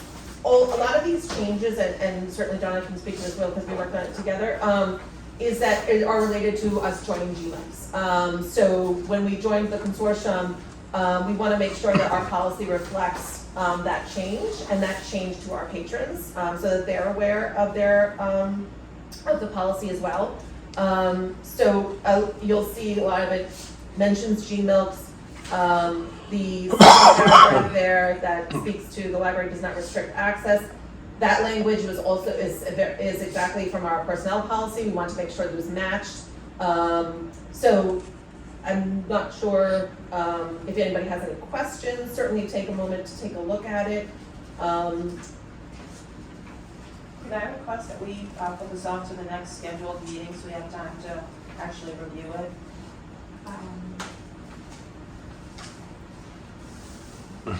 I'd say, probably do a motion and the majority of the board would Yeah. I'd like to make a motion to put this off to the next scheduled meeting to vote to look at the circulation policy. scheduled meeting as in October 23rd. If we have time, but I was thinking November. The November meeting. The November meeting.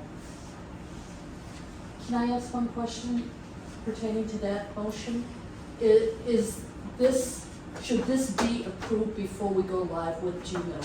So there's parts of it that do apply specifically to us being live with GMOPS.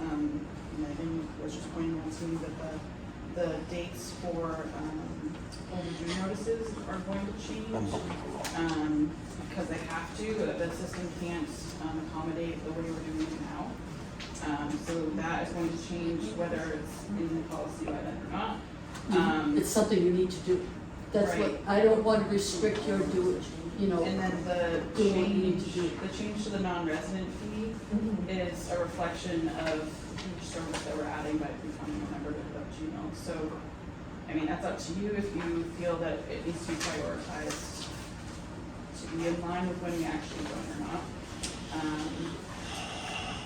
Well, if it needs to be done before then, I'm fine with doing it on the 23rd.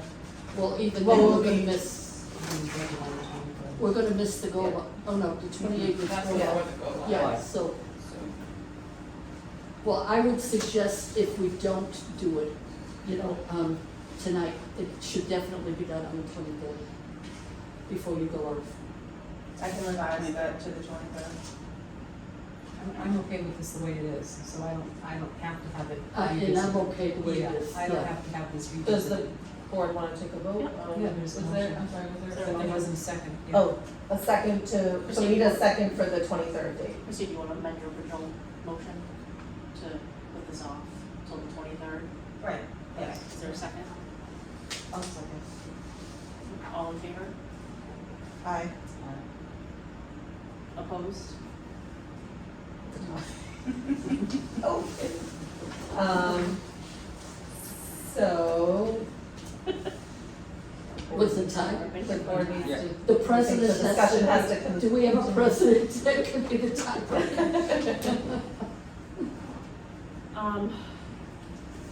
I will wait till the 23rd if we want to just do a quick review, but I want to make sure we get that in place for I'm fine with the 23rd. that. I just wanted to add, there are two things we wanted you to consider, that aren't actually written in here. One being that we've had requests previously for the, specifically to the non-resident fee, for us to offer a senior discount. So that's not currently written in, but just consider if that's something that you do want. Erin also had the good idea to combine that with, veterans, so offer that discount to both veterans and seniors if you're going to do it. So it'd be a 50%. Non-resident senior. Right, Yeah, What- so it'd be 50% off. I'm sorry? What's the discount for? so the Because they're non-resident- seniors or veterans. If it's a Get non-resident money card. off of. Oh, for non-residents? It's That the would- non-resident card. that So the would- non-resident card costs $60 per year or $30 for 6 months. So if you were a senior or veteran, that would only cost $30 per year or $15 for 6 months. And that would be up to the board's decision to include that as part of the option in the policy. So that's the first thing. The second thing is that we have also had interest from the employees that were contracted by the school district to drive the buses. They are not technically covered by a free library card because they are not direct employees of the school district. So if you did want to extend the free card to them, we would need to put that in the policy. Can you say the first part again? I didn't hear the first part. Sure. So, right now, who's eligible for a free library card, does not include anyone that currently is like a bus driver for the school Oh, okay. district, because they're contracted by Got the it. school district. And we have had a couple of employees interested in it. Okay, all right, great. So something to consider at that October 23rd meeting. Those two extra items, Yes. so would they be added to this? They can if the board approves it, yeah, absolutely. So it would just be, per year for the card holder? And would be. So it's tracked under- based under- on on the page- bus company? On page 2, for non-resident, that's where we would put the senior and veteran discount would be included in that paragraph with the amounts. And then the free, for the bus driver, it would be listed under the free library card, which starts on page 1, but then goes into page 2. We would list that information in that paragraph. Okay. Does that make sense? Right, but would we track it whether or not they continue to work for the bus company and it's just a Yep, year? Megan, So as part of the new catalog, we have the ability to do an address check every year, which is what we have in place when we go into Polaris. And so every year they'll have to just verify their information anyway, like all card holders will. So at that point, we are able to verify that. But if they don't live in the town anyway, and they're just getting a free card by being a bus driver, At the address check, that's when they would verify that they still work for the town. it's in their record that they work for the town. They have to provide a pay stub. Yeah. Okay. So they would still do that each year? Yes. Oh, sorry, more than Just a quick question. Are there any policies that GBOX has that conflicted with policies that we have in place? no. Like on fines or anything? I know it's Oh, like fines? Fines. Yeah, for- no, that's is up there to each anything library. conflicted? GMILS has no control over our fines. That's up to each library. The major difference was when we send out notices. Yeah. We send out notices for, Page 4. on page 4. Sorry. I just wanted to keep everybody in the loop. Yeah, sorry about that. Follow along. The first thing we do, it's about 2 weeks overdue, and then a month overdue, and then we do 90 days. Mhm. Yes. And Gmail's, with the new catalog, you will only have the ability to do 7 days is the longest for an item. So after 7 days, you'll get sent a notice. After 21 days, you'll get sent the second notice, and at 40 days is when you'll get billed. And that was the longest I could push out, to be as close to what we have. So that's the major difference, is when we're sending out the overdue notices. That's just like DVDs and not including books, It correct? does include books because they still have a due date, so if they don't return them, they still get a notice that they're late. But when they return it, they won't get charged with anything. Okay. Any item that gets checked out has a due date. It's just, it depends if it's returned late, whether it has a fine or not. So DVDs still have fines, books do not, Okay. but they all have due dates. So the question I have is, we talked about the increase in costs for books, especially hardbound books. And so I, asked about the $30 replacement fee, is that enough? If the person, if it's an out-of-print book and it's a hardbound book. A large print book, which costs Yeah. $40. Yeah, so it's just, is it enough, It you know? says or, So- Can it's a certainly replacement price adjust it, or. but I would say $30 is probably a good average. Okay. Because paperbacks aren't as much, like, it's sitting somewhere in the middle Got it. instead, unless you feel strongly about charging like the most expensive. No, I'm just concerned that, that sounds low for some books, It is going to be low for some, high for others. So it's $30 balances for out. any type of book. So the Yeah. standard replacement cost is only for items that we don't have a record of the original cost. So everything new, I'd say for a good 10+ years, has the You've got cost. the record. You've It's got- like the old stuff that for some reason nobody entered a cost for, that we would charge a standard fee. Okay, Which is actually getting less and less as we even update the collection. right, So there's probably very few of those items on the shelf. okay. So do you charge original price or replacement price? We charge the original.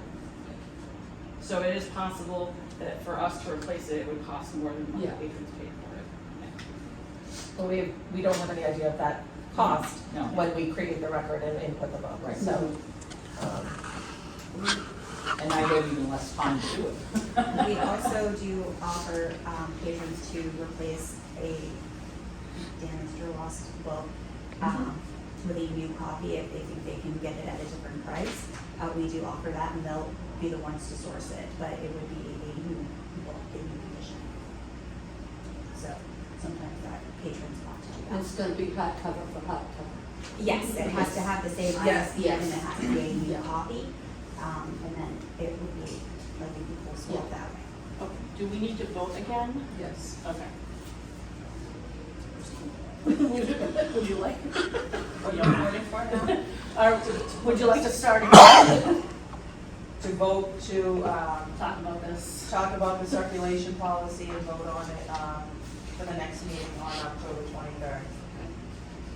Second. All in favor? Aye. Or opposed? Okay. Nancy? 1, 5, yes. Okay. Meeting recordings. Donna, please. Just a quick update that, as we voted on last week, The audio recordings will now be available on the cable department's website. The September 4th meeting recording was the first one that has been uploaded, and the link is included on minutes. Could we, discuss, about getting the meetings actually video recorded? That's up to the board. So you should then make a motion to discuss getting the meetings actually video recorded? Do we want to tie it into the board secretary discussion, since that ties into the minute issue, and That's under new business. can we wait and tie that with new business instead? That's fine. I think we should. That's okay. Let's do that. Okay. We'll bring it up. When we get down to there, our new business. Okay. Do you want me to move on to new business? Yes, acceptance. So accepted of unanticipated funds, the Friends donated, I believe this is their second year in a row, the Isabella Stewart Gardner Museum Pass, for our patrons, that comes at a $225 value. We appreciate that donation from them, or that, pass purchase. We also got a donation of $50 from Tim and Liz McQuaid. They donated it in memory of John DSO, I think that's about it. For that will be used for children's books or adult music, which was very generous and sweet. And we also have a donation from Old Home Day, the DEI booth, that donated $750. Nice. Oh, very good. They did very well. So, and can we link this all together for So yes. accepting it? Fine.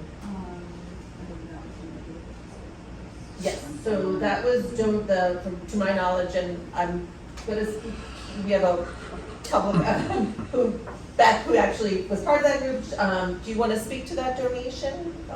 If that's okay with the chair? Sure. Or vice chair? So for that particular day, we have lots of people in the community come together to, put together items that could be raffled off and things that would make the booth. Everything was done with the public attention to the fact that we were raising funds to support each library so that they could enhance their DEI collection. And, in conversations I've had with the community, we've always talked about how DEI is really so expansive of the community.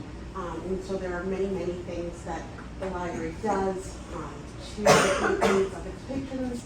And so specifying this money to expand the DEI collection really benefits all of the community, and there was an overwhelming,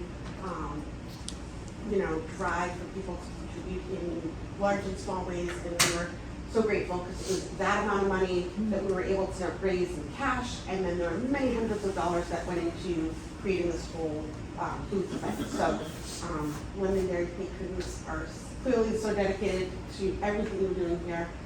So we thank you with that gift because you guys are amazing. And so what was the amount? $750.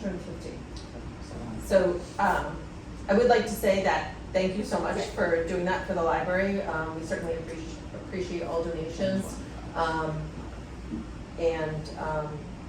We do have in our policy that we can't accept donations based for a specific part of the collection. Well, I shouldn't say it because the other donation was children's book, but I'm comfortable, if it's okay with the board, to accept the donation to purchase items with DEI, of course, in mind for children. Now, that was my other question, because you did not say focus on children's or Yeah, adults. because we don't want to micromanage Okay. your job. So, So like, if it meant large print text, if it meant Okay. like anything, like. So I would things like that- to ask the board if it's, and you, Yeah. of course, if it's okay if we accept that donation to purchase materials for the library collection as a whole with DEI in mind, and to kind of see where that if we do have holes in certain areas of the collection related to that, if that's okay. Of course. This is my question, and this is just, I wanna know this before I vote, because I wanna make sure that, this is the thing. I know we had talked about, or you had talked about not endorsing certain things. And with her being a candidate running for library trustee, do you have any issues with accepting funds? She's not donating from her personal, she's donating from the DEI. Which she organized, and it could be perceived that way, so I'm asking if you have an issue with it, because I'd like to know that. Isn't that what the Friends of the Library do though?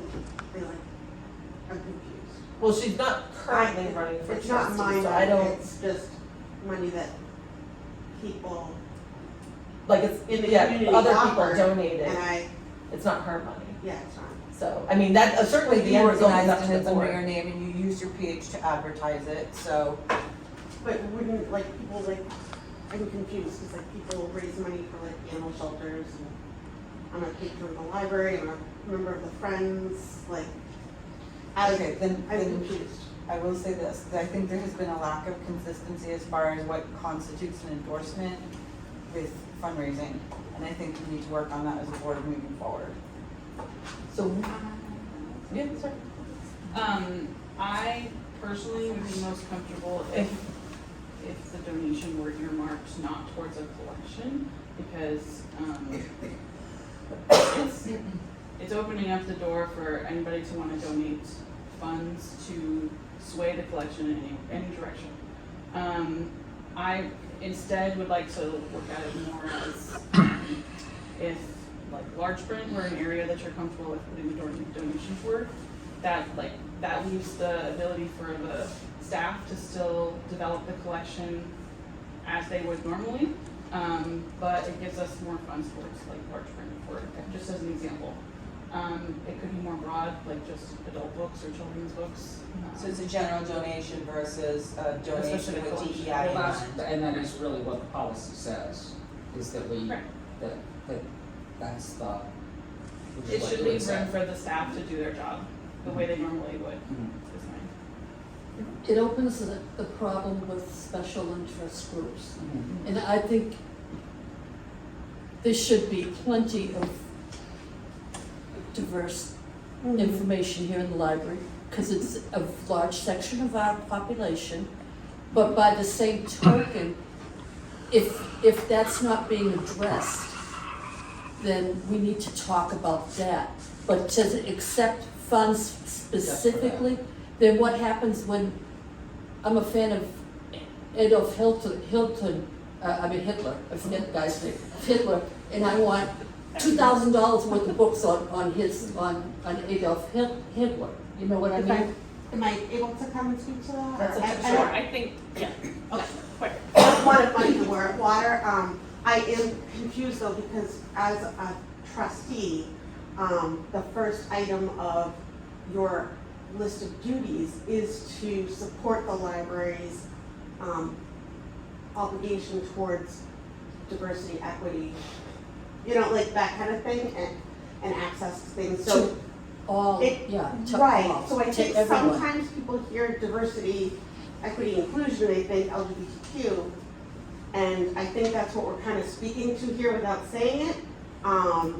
And that sounds like we forgot that the library provides diverse, equitable, experiences for their patrons. And it doesn't mean, LGBTQ, it means, large print, it means print in multiple languages, it means having a table that someone with a wheelchair can access, and it means all of those things. So it's not about me and it's not about LGBTQ, but like, I just want to make sure that that part's like super So clearly you're understood. comfortable that it wouldn't be just LGBTQ?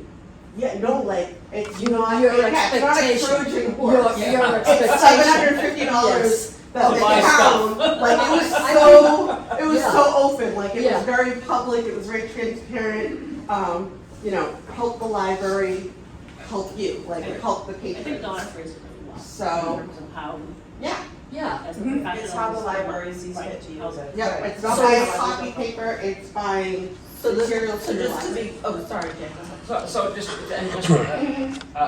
for your information is, we have had discussions in the past where donations have been either made or we've had discussions about a possible donation or something, where there's been discussion about Yes. not wanting to appear to be endorsing Yes. a particular viewpoint on anything. Yeah, and it's not. And, it's so that's the reason for it. It's not that we're questioning your, I get that.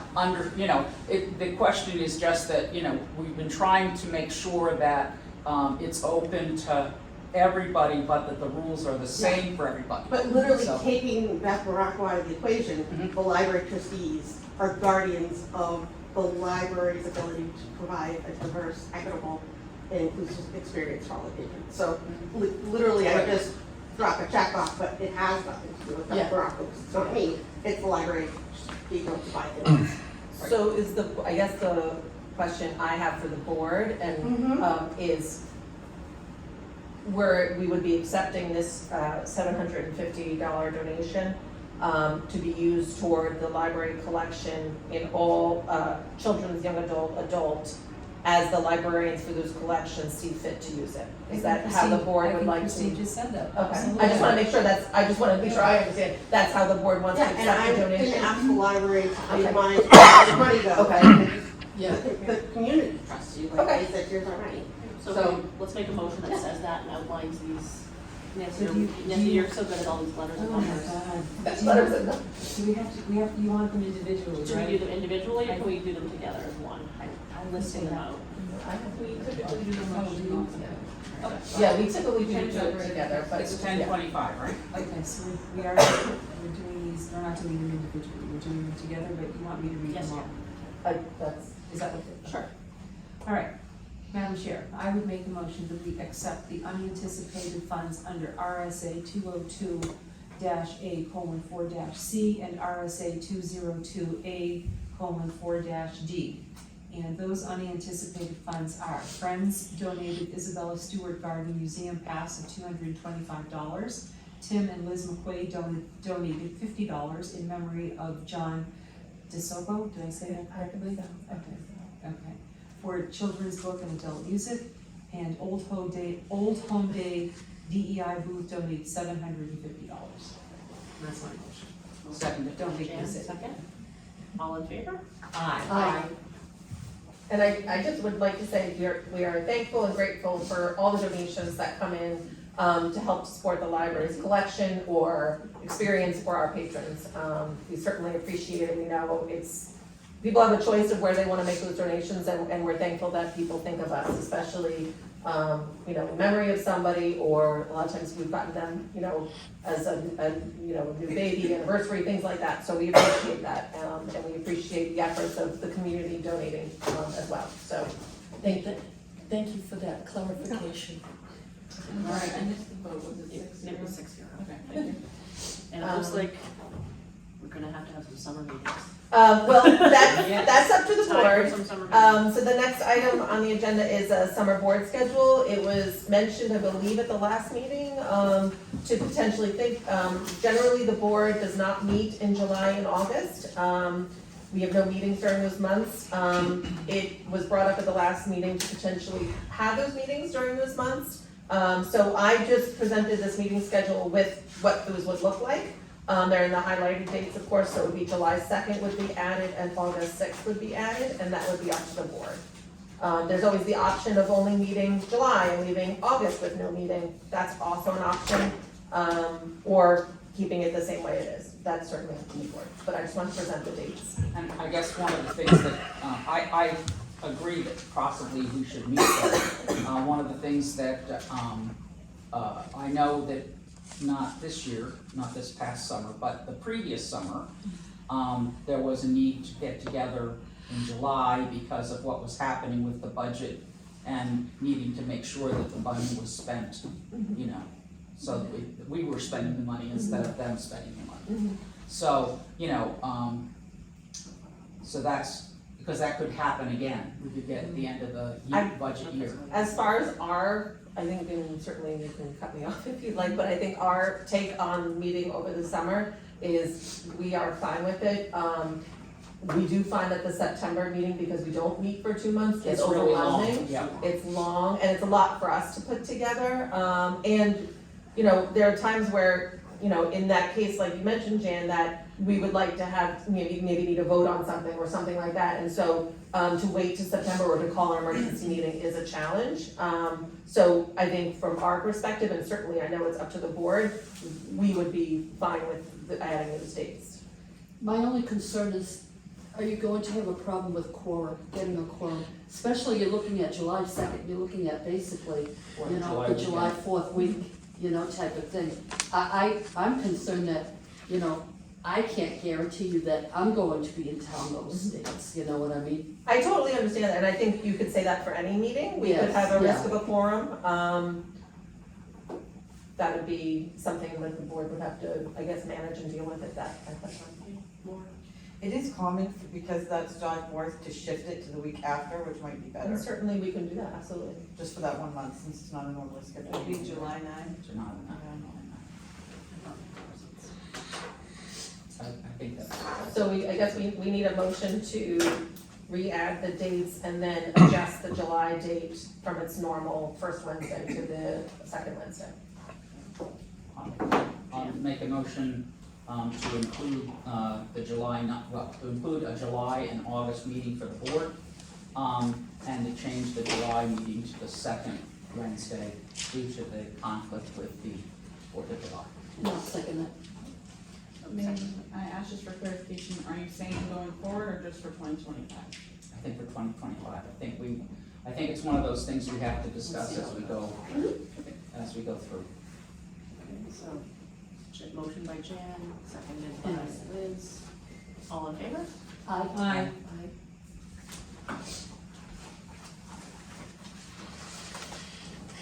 Okay, so I will update that meeting schedule and put it in next month's packet, just so everybody can see it down.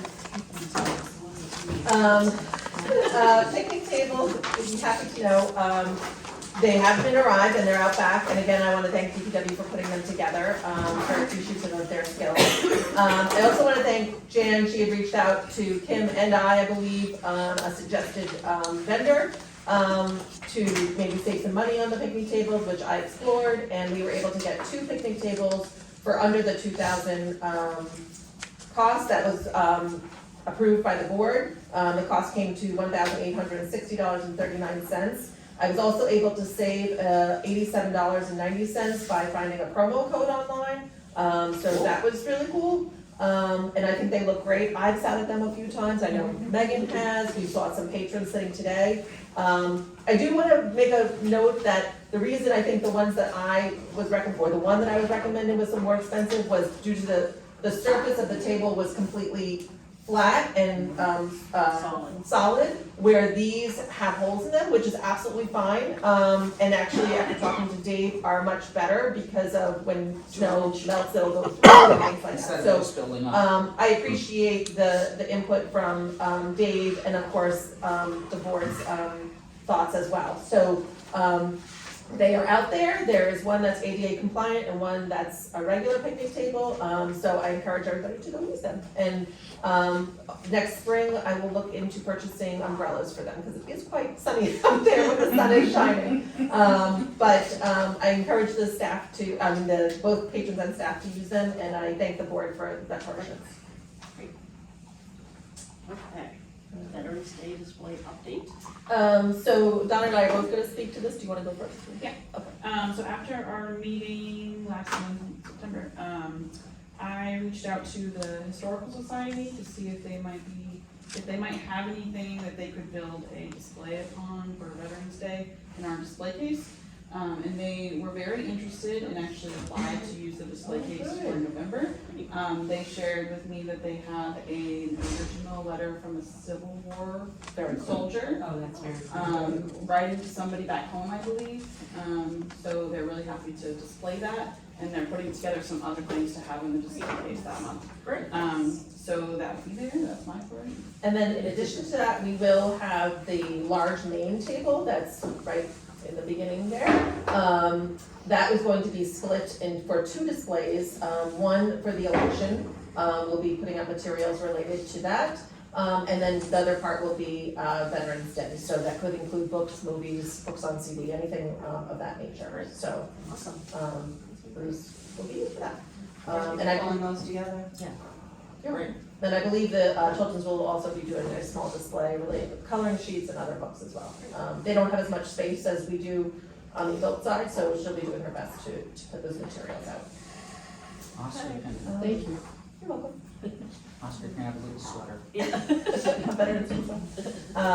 Do you want me to, so, Okay. the next topic was board secretary. This was brought up, I think softly at the last meeting. But I know Kirsten was here last time and mentioned some, opportunity or a possibility of a person that the board can pay for to, take minutes. So I don't know if you wanted to speak to that. Yes, sorry. That's okay. Do you, I just actually got an email from the person I was talking about, so I was just looking at that, because I was having some problems. So yeah, so the town of Londonderry, the town actually uses a recording secretary for its land use and now town council, at least temporarily meetings, to do the minutes. We contract with a woman named Beth Ngali. She is very familiar with all the requirements for minutes, including the 91A, identifying people who make the motions. She's very flexible, extraordinarily timely. And I was emailed her today to see if she had bandwidth to do these, and she is happy to take you guys on as well. We pay her $18 an hour, that would come out of the trustee budget, and we can figure out the paperwork and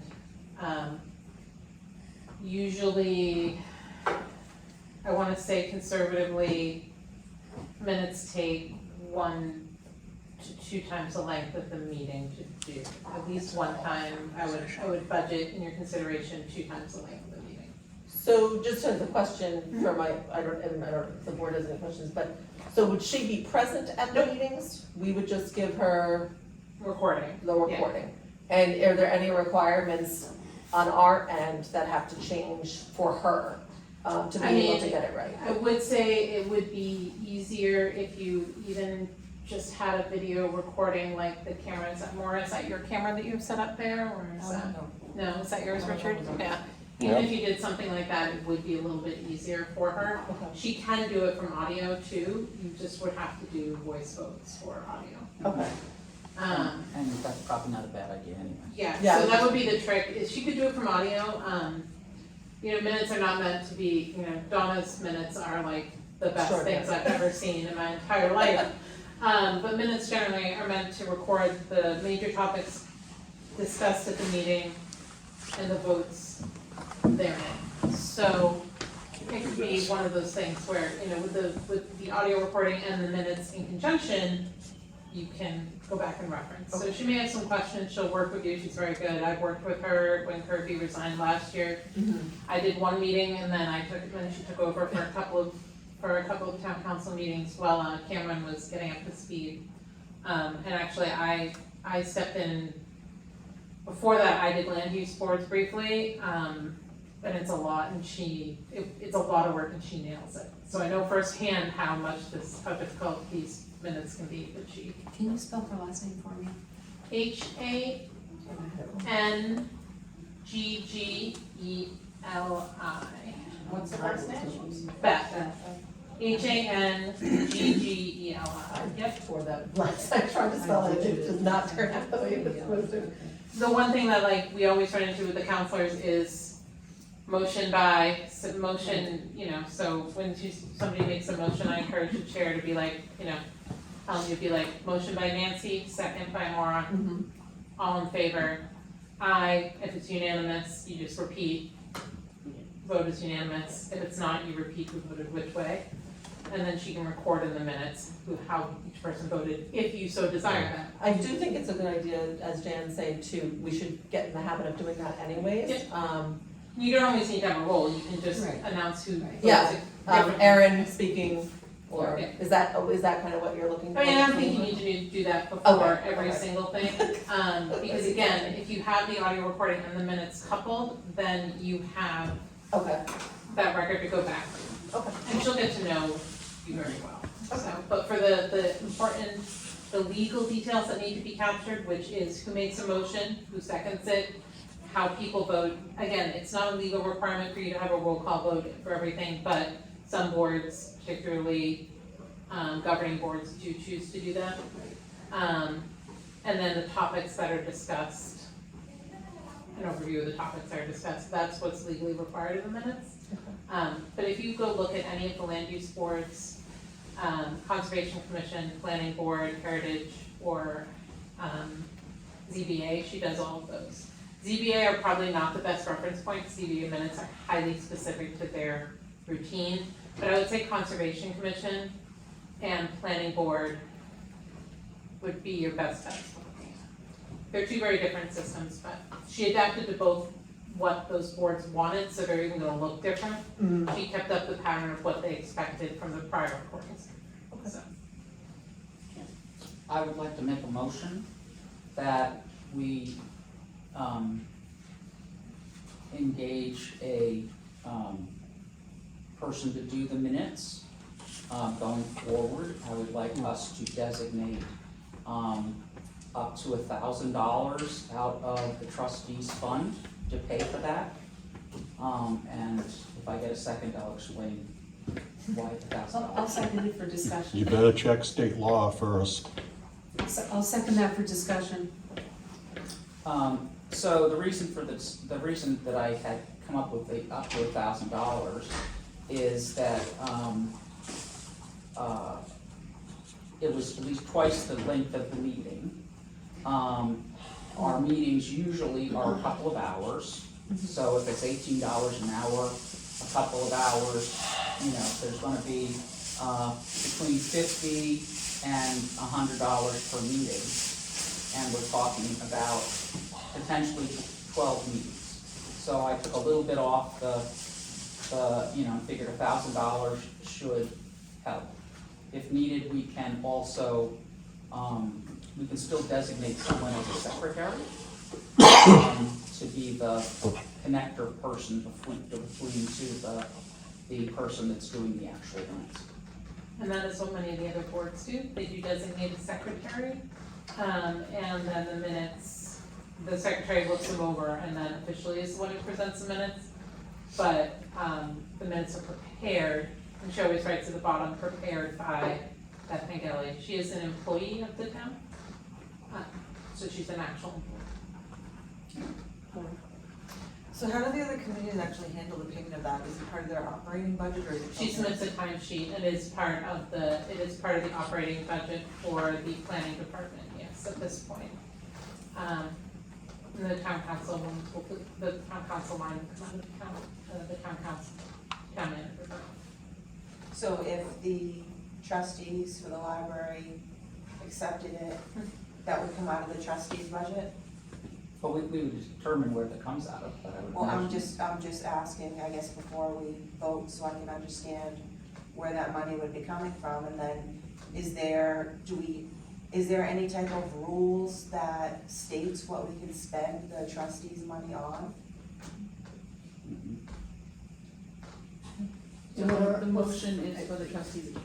Yeah, that was the motion I made, was to come out of the trustees account. And what's our trustee, what do we have for funds now, approximately? $35,000. So we're gonna be only with 435. Well, assuming there's no other expenses. Yeah. So I second this because I did want us to talk about it. I think there might be more to this than we may be prepared to vote on tonight. I think this is a great idea. We talked about this, we've talked about this several times and how, you know, detailed this is for you and how much time it takes. So I would like us to further explore this, absolutely, you know, get all of the details, and talk, and this is perfect timing because whether we take it out of the trustees account, whether we put it in the budget as part of staff payroll, I just think that we need to do this. I mean, unless you're absolutely convinced. No, I can modify the motion to include the vote on it, at the meeting on the 23rd of This is getting to be a October. long meeting. I know it's gonna be a long meeting, but it's just, this is it would have to be I rolled got in. 1,100 now, no, just kidding, sorry, that was good. It would have to be rolled in, so it's like, I think. I mean, I'd be willing to talk about it on the 23rd, absolutely. So that would be what I would modify. You wanna change your vote? I'll change my motion to add in, if that's all right with you, Chair. I wanna make you say the whole thing over. Well, on the. 23rd. 23rd. To be voted on the 23rd. Are you still seconding that? Yes, I Okay, don't have any questions. I'm just looking for some clarification on like what you're expecting us to come up with for that meeting, or if anyone else is going to be looking into it. I don't know if you wanna check with the lawyer, I don't know. Well, I if you think we wanna- need to look at. Like, what's our role? Wait, have we ever had a secretary? Have we ever had a secretary? Not, so I've only been here 3 years, so. Then somehow, some way, we need to get some details on what that looks like. I mean, I Check could, with the town and their boards and Yeah. see what and we also need to information look they at came to see, the you know, RSA's. legally I covered. do recommend to reach out to the New Hampshire Library Trustees Association. They're a great resource that can answer those questions for you. I encourage you to take a look at your bylaws, see what they say. I don't remember exactly what it says, but, As far as the minutia of how to go through it administratively, I'm happy to help with that. So, because, like I said, she is actually an employee, she's a part-time employee of the town. Okay, so who's gonna look at the bylaws, who's gonna look at the I was gonna say, NHLTA's? Kim or I will do the NHLTA, we'll Good. reach out to them. so is the expectation then at the 23rd meeting, October 23rd meeting, that a board member or two will come to that meeting with information regarding the secretary? There's no expectation for Donna. I just wanna make sure we're not missing our responsibilities. Especially, Yep, absolutely, and if you have questions as you roll along, feel free to reach out. I'm happy to, if you have questions about how it would work, because she's already a staff member, so again, maybe you put the money into Erin's budget instead, I don't know, it's whatever you guys decide. But all I know is that she's awesome and she's willing to do it, and this is something that she's basically professional in. I'll be happy to look at the RSA's. I do have a question for you. If we don't vote on this till the 23rd, is she gonna be able to produce the minutes in like within a week or something She of can our produce, next meeting? so the legal requirement is within 5 business days. As far Okay. as I know, she is incredibly timely with the production of it. So we're not gonna have it within 5 days of this meeting? No, she wouldn't do this No, meeting she because can't we do- have it. Okay, yeah, so, she has- so I'm yeah. gonna do the Yeah. one more meeting? Well, Yeah. I think it would probably be this meeting and the next meeting, because Okay. you guys have to decide at the next meeting. Okay, so Or if we that hire October a secretary, It would start in capable November. of carrying through until the transition? Oh, not really. I'm I saying, can tell. so I can't guarantee that I can meet the legal requirement, because Do when you you have look at the some- calendar, that is, we're in the middle of June home stuff. I know. So I'll get the minutes done, but it can't be my first priority right now, it's my response. I will offer to do the minutes of the next meeting. If that'll be helpful, because that's right at your crunch time. Not that it's not all crunch time, Yeah. but, I will say also, if you voted to have her do it, she would be able to take it on and from that work. So that is entirely 100% up to you. So, Well, Jen does a really good job, she might get the job. Everyone's wish for Jen. That's so true. So yeah, so that's any what more we research, someone better do the bylaws. I can go. Hopefully it doesn't. Okay. Can we just do a quick, that's the last thing on the agenda, but I was hoping we could just do a quick review of the things that are expected. So I'll start with my notes, Donna. So we're gonna meet on October 23rd at 6:30. At that meeting, we're going to discuss the budget, FY '26, and obviously hopefully approve it at that meeting. We'll also be discussing the children's position that's related to the FY '26 budget to decide whether that's going to go to warrant, and what that looks like. And then the secretary, for the board to hire a secretary, for the Board of Trustees meetings. I think that that may also require a revision to your bylaws. I mean, you may find that the secretary positions, responsibilities will need to be changed in the bylaws. We need to assign a secretary either way. Right. Probably. But it depends what the bylaws say about that, like, does it say that the secretary has to be a board member? Yes. We don't. So, then I just wanted to review, everything that we need to bring, or the CERT CERT policy at that meeting as well, yeah.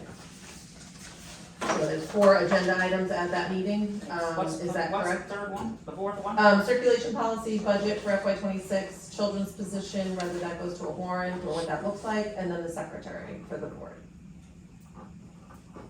Am I missing anything for that meeting?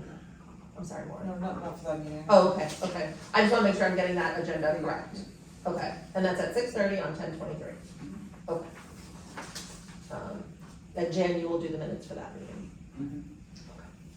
I just wanna make sure I have that info. correct. Unless she jumps in and wants to take over. If we vote the money, you know, Okay. I'll bring my computer and start typing. Was there anything else that needed to be discussed? More. I have something under new business. So I got a notice from NHLTA that said under 202-A:12-A, we're supposed to be filing reports. Have we been filing reports to be compliant with that? Filing reports of what? So that has to do with annual reports of any public library holding funds. So Shall report to the Office of the Attorney General. Are we doing that? So we don't have any, so that actually came up at, department, director's meeting. And I believe, to my understanding from another director, there were certain, and I apologize because I don't have the notes in front of me. I can look into that and make sure I have the language correctly, but, because she did, that person who handles those did reach out to all the library directors. And I believe I emailed her back to confirm what what was needed. But I can follow up on that because I don't have the info in front of me right now. But I will follow up with that. And can you give me that number again, or that you read off? I'm Yeah, sorry. 202-A:12-A. And 202-A:12-A? Yeah, and Okay. 202-A-12. 202-A-12.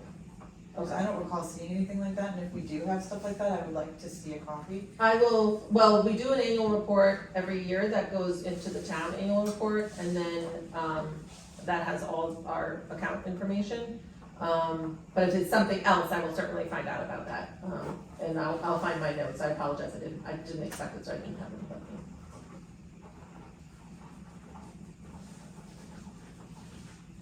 Was there anything else, for discussion? I actually had, so are we gonna discuss, assigning a board secretary tonight for the trustees? Or are we gonna put that off? I thought that was going to be at the October 23rd meeting. Oh, she means a board member to oversee it. Kind of like, Oh, that part, I'm sorry, Regardless. misunderstanding. I know I'd like to nominate himself or others. You have someone in mind? I can't personally do it for the rest of this year. I think the trustee vice chair should do it. I'll second that motion. Can I have 2 jobs? I don't think so, I think it's just one, yeah. Probably not. I mean, all you have to do is present the report hopefully for the person we're hiring. So it says, Might not be- recording Can't do that secretary either. shall keep a true and accurate record of all meetings of the board. Yep. Provide a copy of the minutes to each board member, place a copy of the minutes in permanent records at town hall with the town clerk, and maintain the trustee file at the Leach Library, which should include trustee minutes, librarian reports, and board-related materials. In the absence or ability of a secretary, the duty shall be performed by any other member that the chairperson shall designate. We'll leave it up to Kim. I mean, I don't know if it's possible, but to have at the beginning of every meeting, the chair designate someone? It seems complicated, but I don't know if that's an option. I think it has to be, it's supposed to be voted Elected. in with the chairperson, the vice chair, and the secretary. Yep. after Oh, I the see what March you're saying, yeah. elections, yeah. But, the bottom line is that if someone were to move or resign their position, we could appoint somebody to fulfill a job at that point. Since we haven't had a secretary, I would think we're now trying to fill something that we're lacking. So, I don't personally think that it's a conflict for us to be talking about doing it now. Because I think that we can do it because we haven't been meeting the requirements of our bylaws. In state law. Are you asking, just so I understand it, because if, as a backup to the person that potentially will be the hiree, or are you asking for? A board member needs to be But assigned. to be secretary, but then be assigned to do the paperwork. Okay, but- okay, and to- okay, now I and manage the person The other who's doing side. the recording. Okay, I got you. Is that not correct? Yes, yeah. Liz, are you able to, volunteer for that?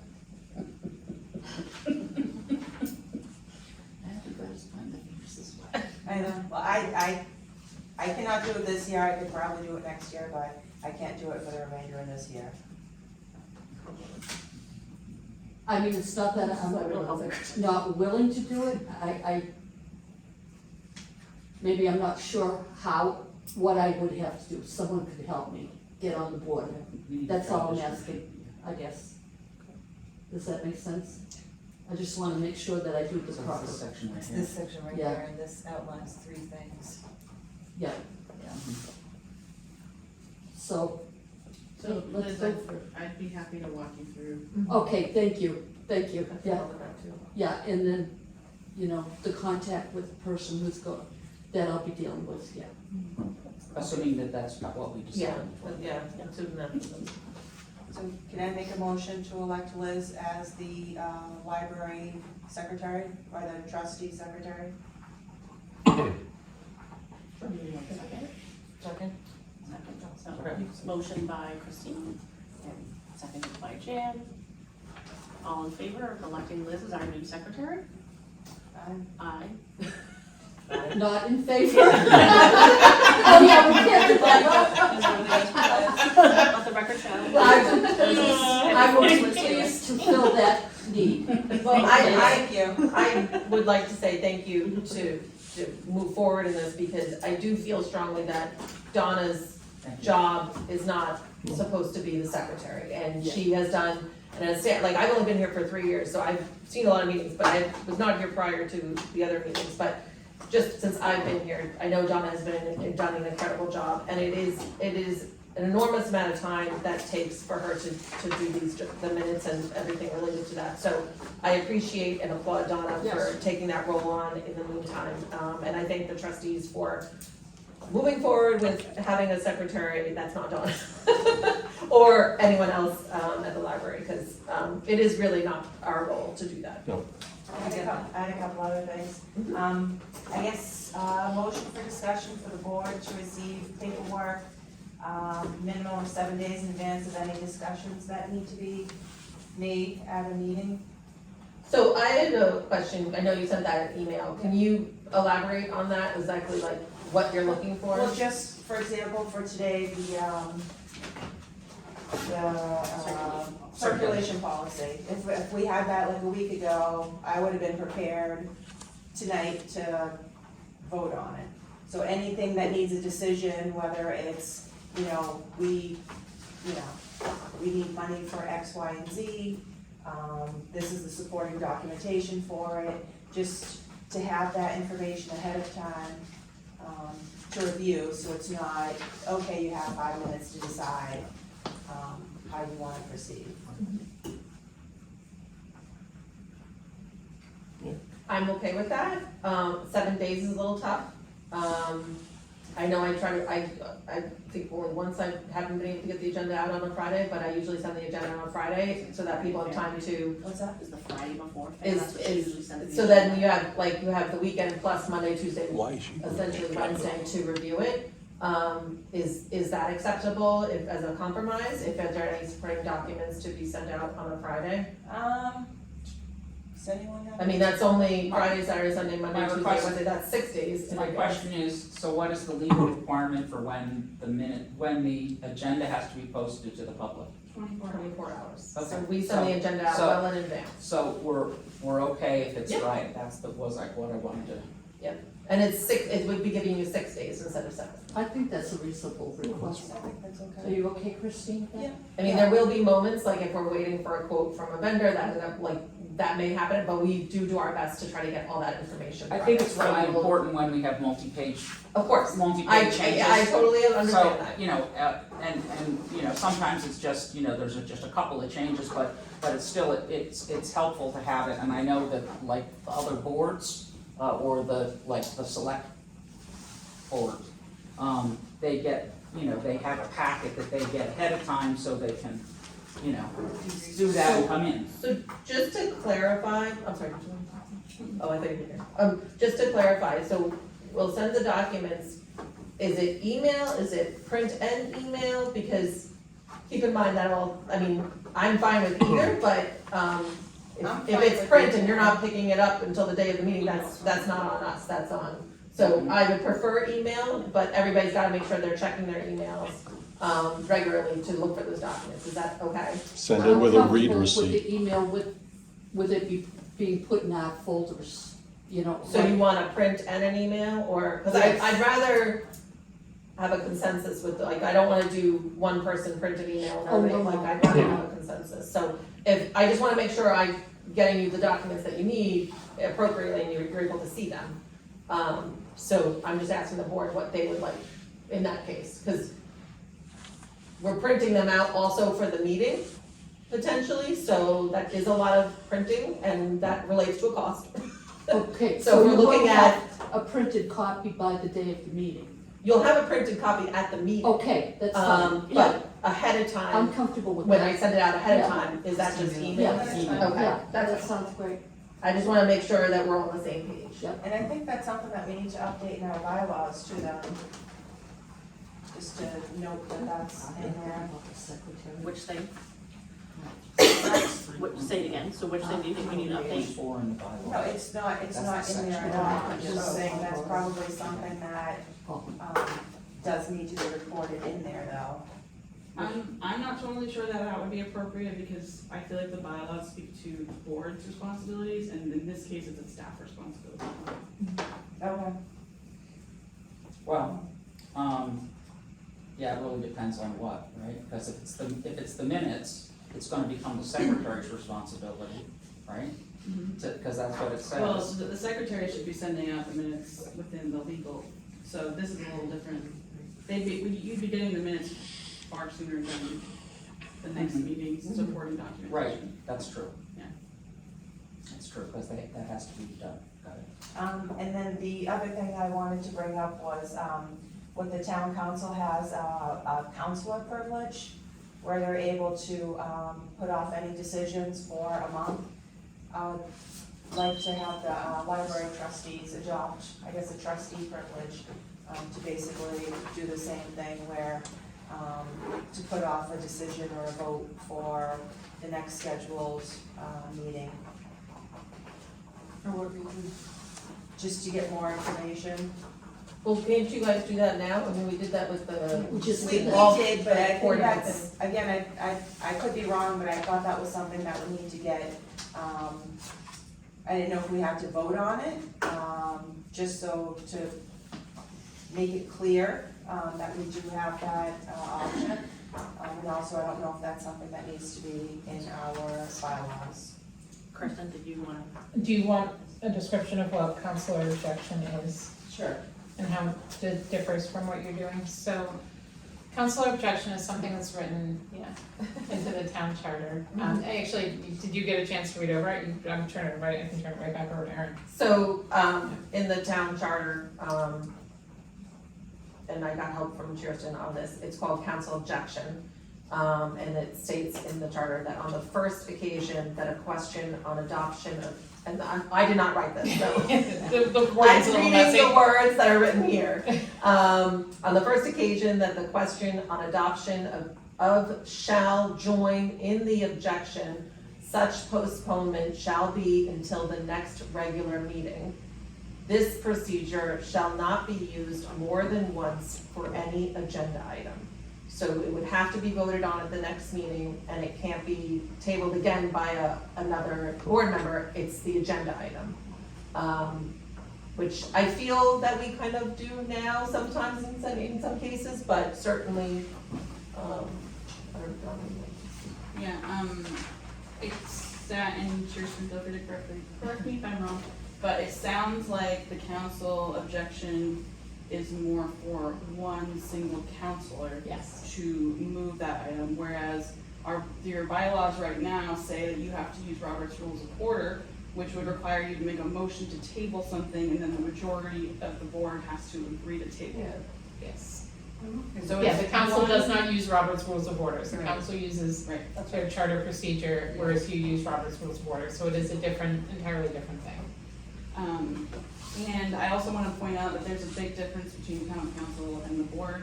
Town council meets far more frequently than the board does. So pushing something off for one meeting does not have as much of an impact as it would here, because you're pushing it off for at least 1 month.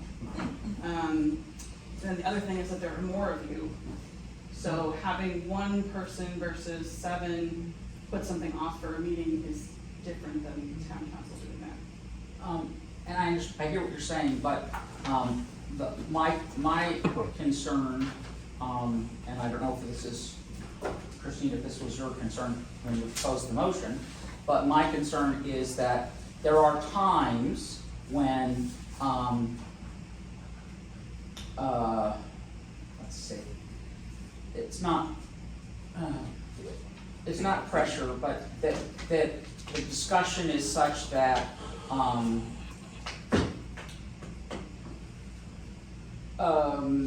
you might be less tempted to make a motion to do that delay due to the passion expressed by you folks.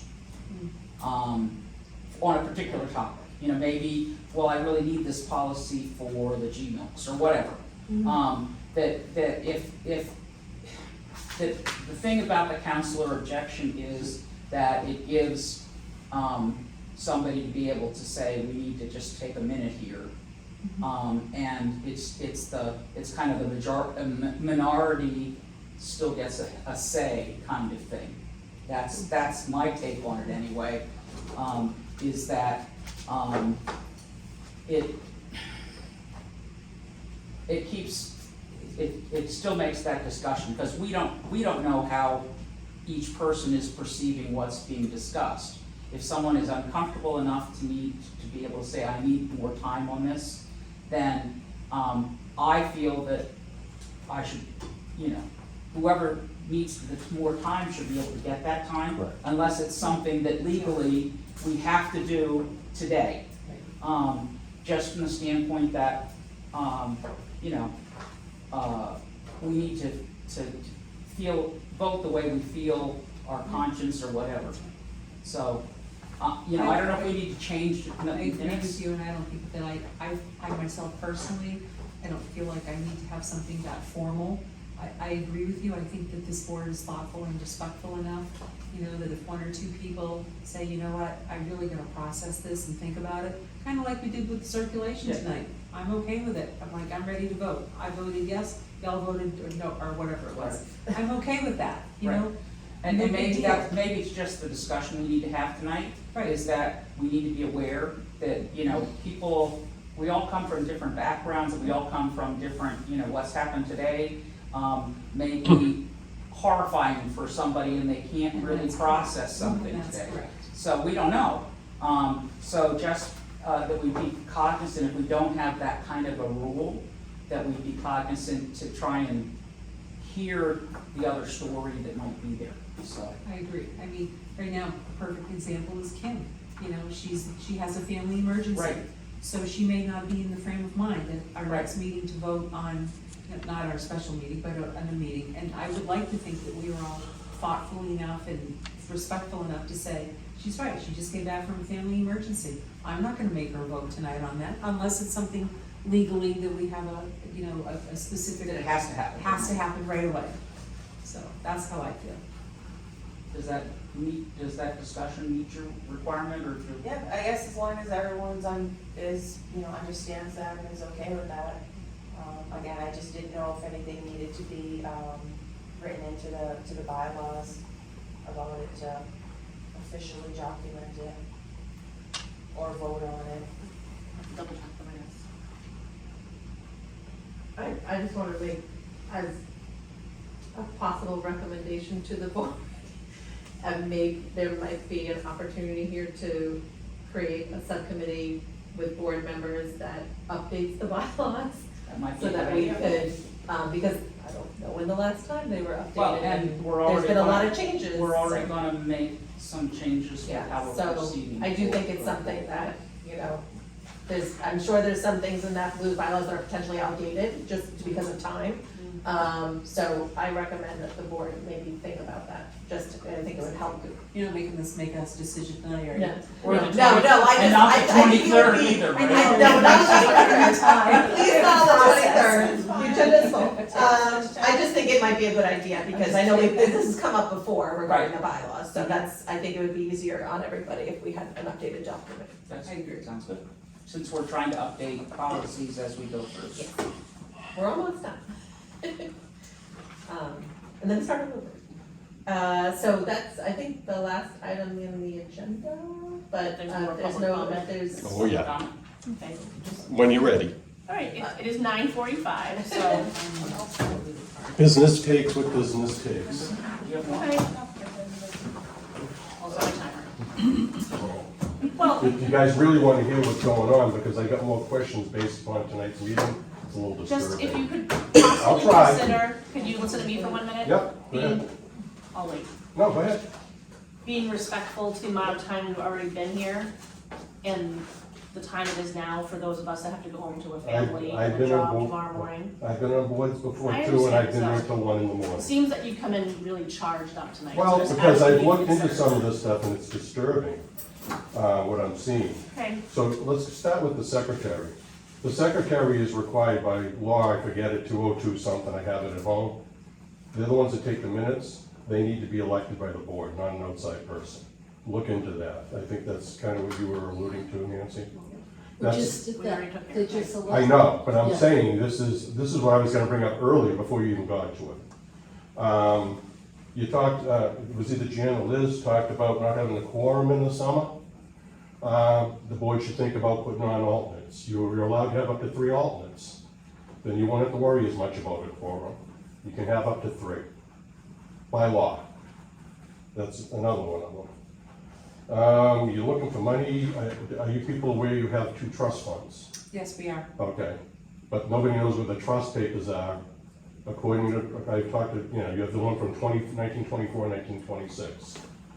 You need the trust papers so you know what it can be spent on. It's up to you, want to just- Okay, let's just let them. we had a conversation on the phone about those trust funds. I am looking into that. I've reached out to the Department of Justice. I'm waiting to hear back. So that is in process. Once I have enough information to present to the board, I will do so. And And share maybe that. even the trustee of the town trust funds can help you with that. Absolutely, yep. Because, see, you get 1,800 and 1 and 36 and 100 that's income that could be spent. And I actually think there might be a third too, which I'm looking into. If you find a third, let Justin know, because he didn't know about it. Justin told me. Oh, okay, so he must have found it after the fact. So it is a work in progress. I understand that it's not very quick to hear back from Oh, okay, the took Department of forever. Justice, so it is a project I'm working on, and once I have enough information, I will certainly Well, share. and they're also 100 years old. Yes, So- and I don't know if we'll find anything, so we'll find out. And the other one was kind of brought up by Kristen. I found it, Christine? Oh, Yeah. sorry. Information coming to the board members at a meeting and you're gonna vote on it that night. That's not fair to board members. It's not fair to the public. It should be out whatever you decide for days ahead of time. Because I noticed that here today. I was, what do you mean, you're just getting it today? Justin was here to answer budget questions, he didn't have a copy of the budget, that's why I was speaking to him in the hall Go ahead. If it's okay to speak, so regarding Justin, the board asked him to come to the meeting, invited him to the meeting. They had questions for him, there was no word from the board what type of questions those were, so I did my best to say that it could be about this, it could be about that, but I did not get any guidance from the board on what they wanted to ask us, Justin. So aside from that lawyer, which I did reach out to him about and let him know, that's why he had that information. So I did invite him based on the board's recommendation to do so. And that's fine, he should be, Yeah. he's the guy, but was the budget online so that people can look at it ahead of time? The what we are looking at today, that document today is just given to the trustees, there's been. It's public record. And I'm happy to give it to You put a draft whoever- on it. Yep, I'm But happy to. people can't come to these meetings and ask questions on it if they don't have the information. And it seems like the information's being given out last minute from what I can see. And I don't think that's the way you do business. I was the treasurer for the town of Londonderry for 3 years. I'm the one that put the purchasing policy in place, well. No had it put in disrespect, place. Menser, but I really have to go. Yeah. Thank you. Thank you. Yeah, no worries. So I could come and help a lot, but you have to want the help. This is what it comes down to. Not how to run the library. I don't know squat about running a library. I don't think I've read a full novel in my whole life. I don't enjoy reading unless it's for research. Thank you. So but that's what I got to say. I've got a bunch of others. Thank you for Yeah, coming. thank Sue. you. Yeah. I'll do it Thank you for again. coming. But we need some answers. Am I gonna speak? I don't know why.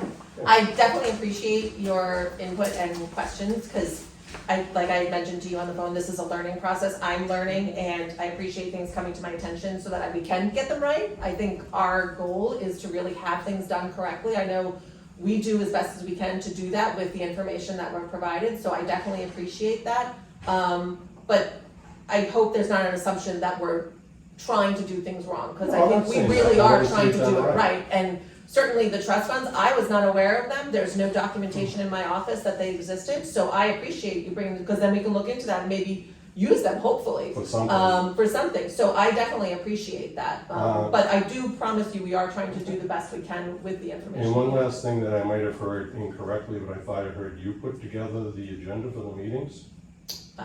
Yes. That should be the chairman of the board. And everybody that has something to go on the agenda sends it to them. It shouldn't be done by you. I mean, you're taking on jobs, as has Donna.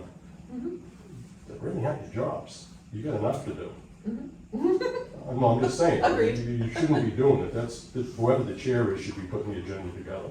And every member who's a trustee has the same authority on it, and just send whatever they think should be on the agenda to her to put on the agenda. That's one thing off your plate, hopefully big thing off your plate. So, no, I'm not all negative, but I've been in this town a long time, I've been involved a long time. And I've been getting phone calls about the library stuff going on from citizens. Because I will come out and speak, and people are afraid to speak, and I'm not. I do hope you tell the people that they are more than welcome to call us or reach out to the board, because we're happy to answer these questions and provide information. I'm sure you would. The problem is, if they're younger and they have kids in school, and it gets around somehow, then things are taken out on their kids through school or through sports. I know that because I went through that with my kids. My kids are now 36 and 29, but, so they won't say, they're afraid to say stuff. I wasn't then, and as you can tell, I'm certainly not now. So, at that, I'll let you all go home. Thank you, sir. Thank you, I appreciate the help and the knowledge, and it sounds like you've been, in town positions and know how everything works and how it should work, so I All right. appreciate the input. Right. Thank you. Thank you. If I just want to make a quick comment because it's late, I would just like to first of all thank you for all your due diligence and the willingness to, schedule another meeting to look into the budget, because I think it's really important for the public and for the taxpayers to be transparent. And I really like to see, I'm really liking what I'm seeing tonight, where you're looking into everything, you're trying to improve the whole board and the process of the library, so thank you for that. Thank you, Marie. Yes. Jan, motion? I make a motion that we adjourn without going into non-public. because we Second, want to- second by Liz. All in favor? 9:52. Aye. Unanimous? We'll vote for Nancy because she already voted with her. Yeah.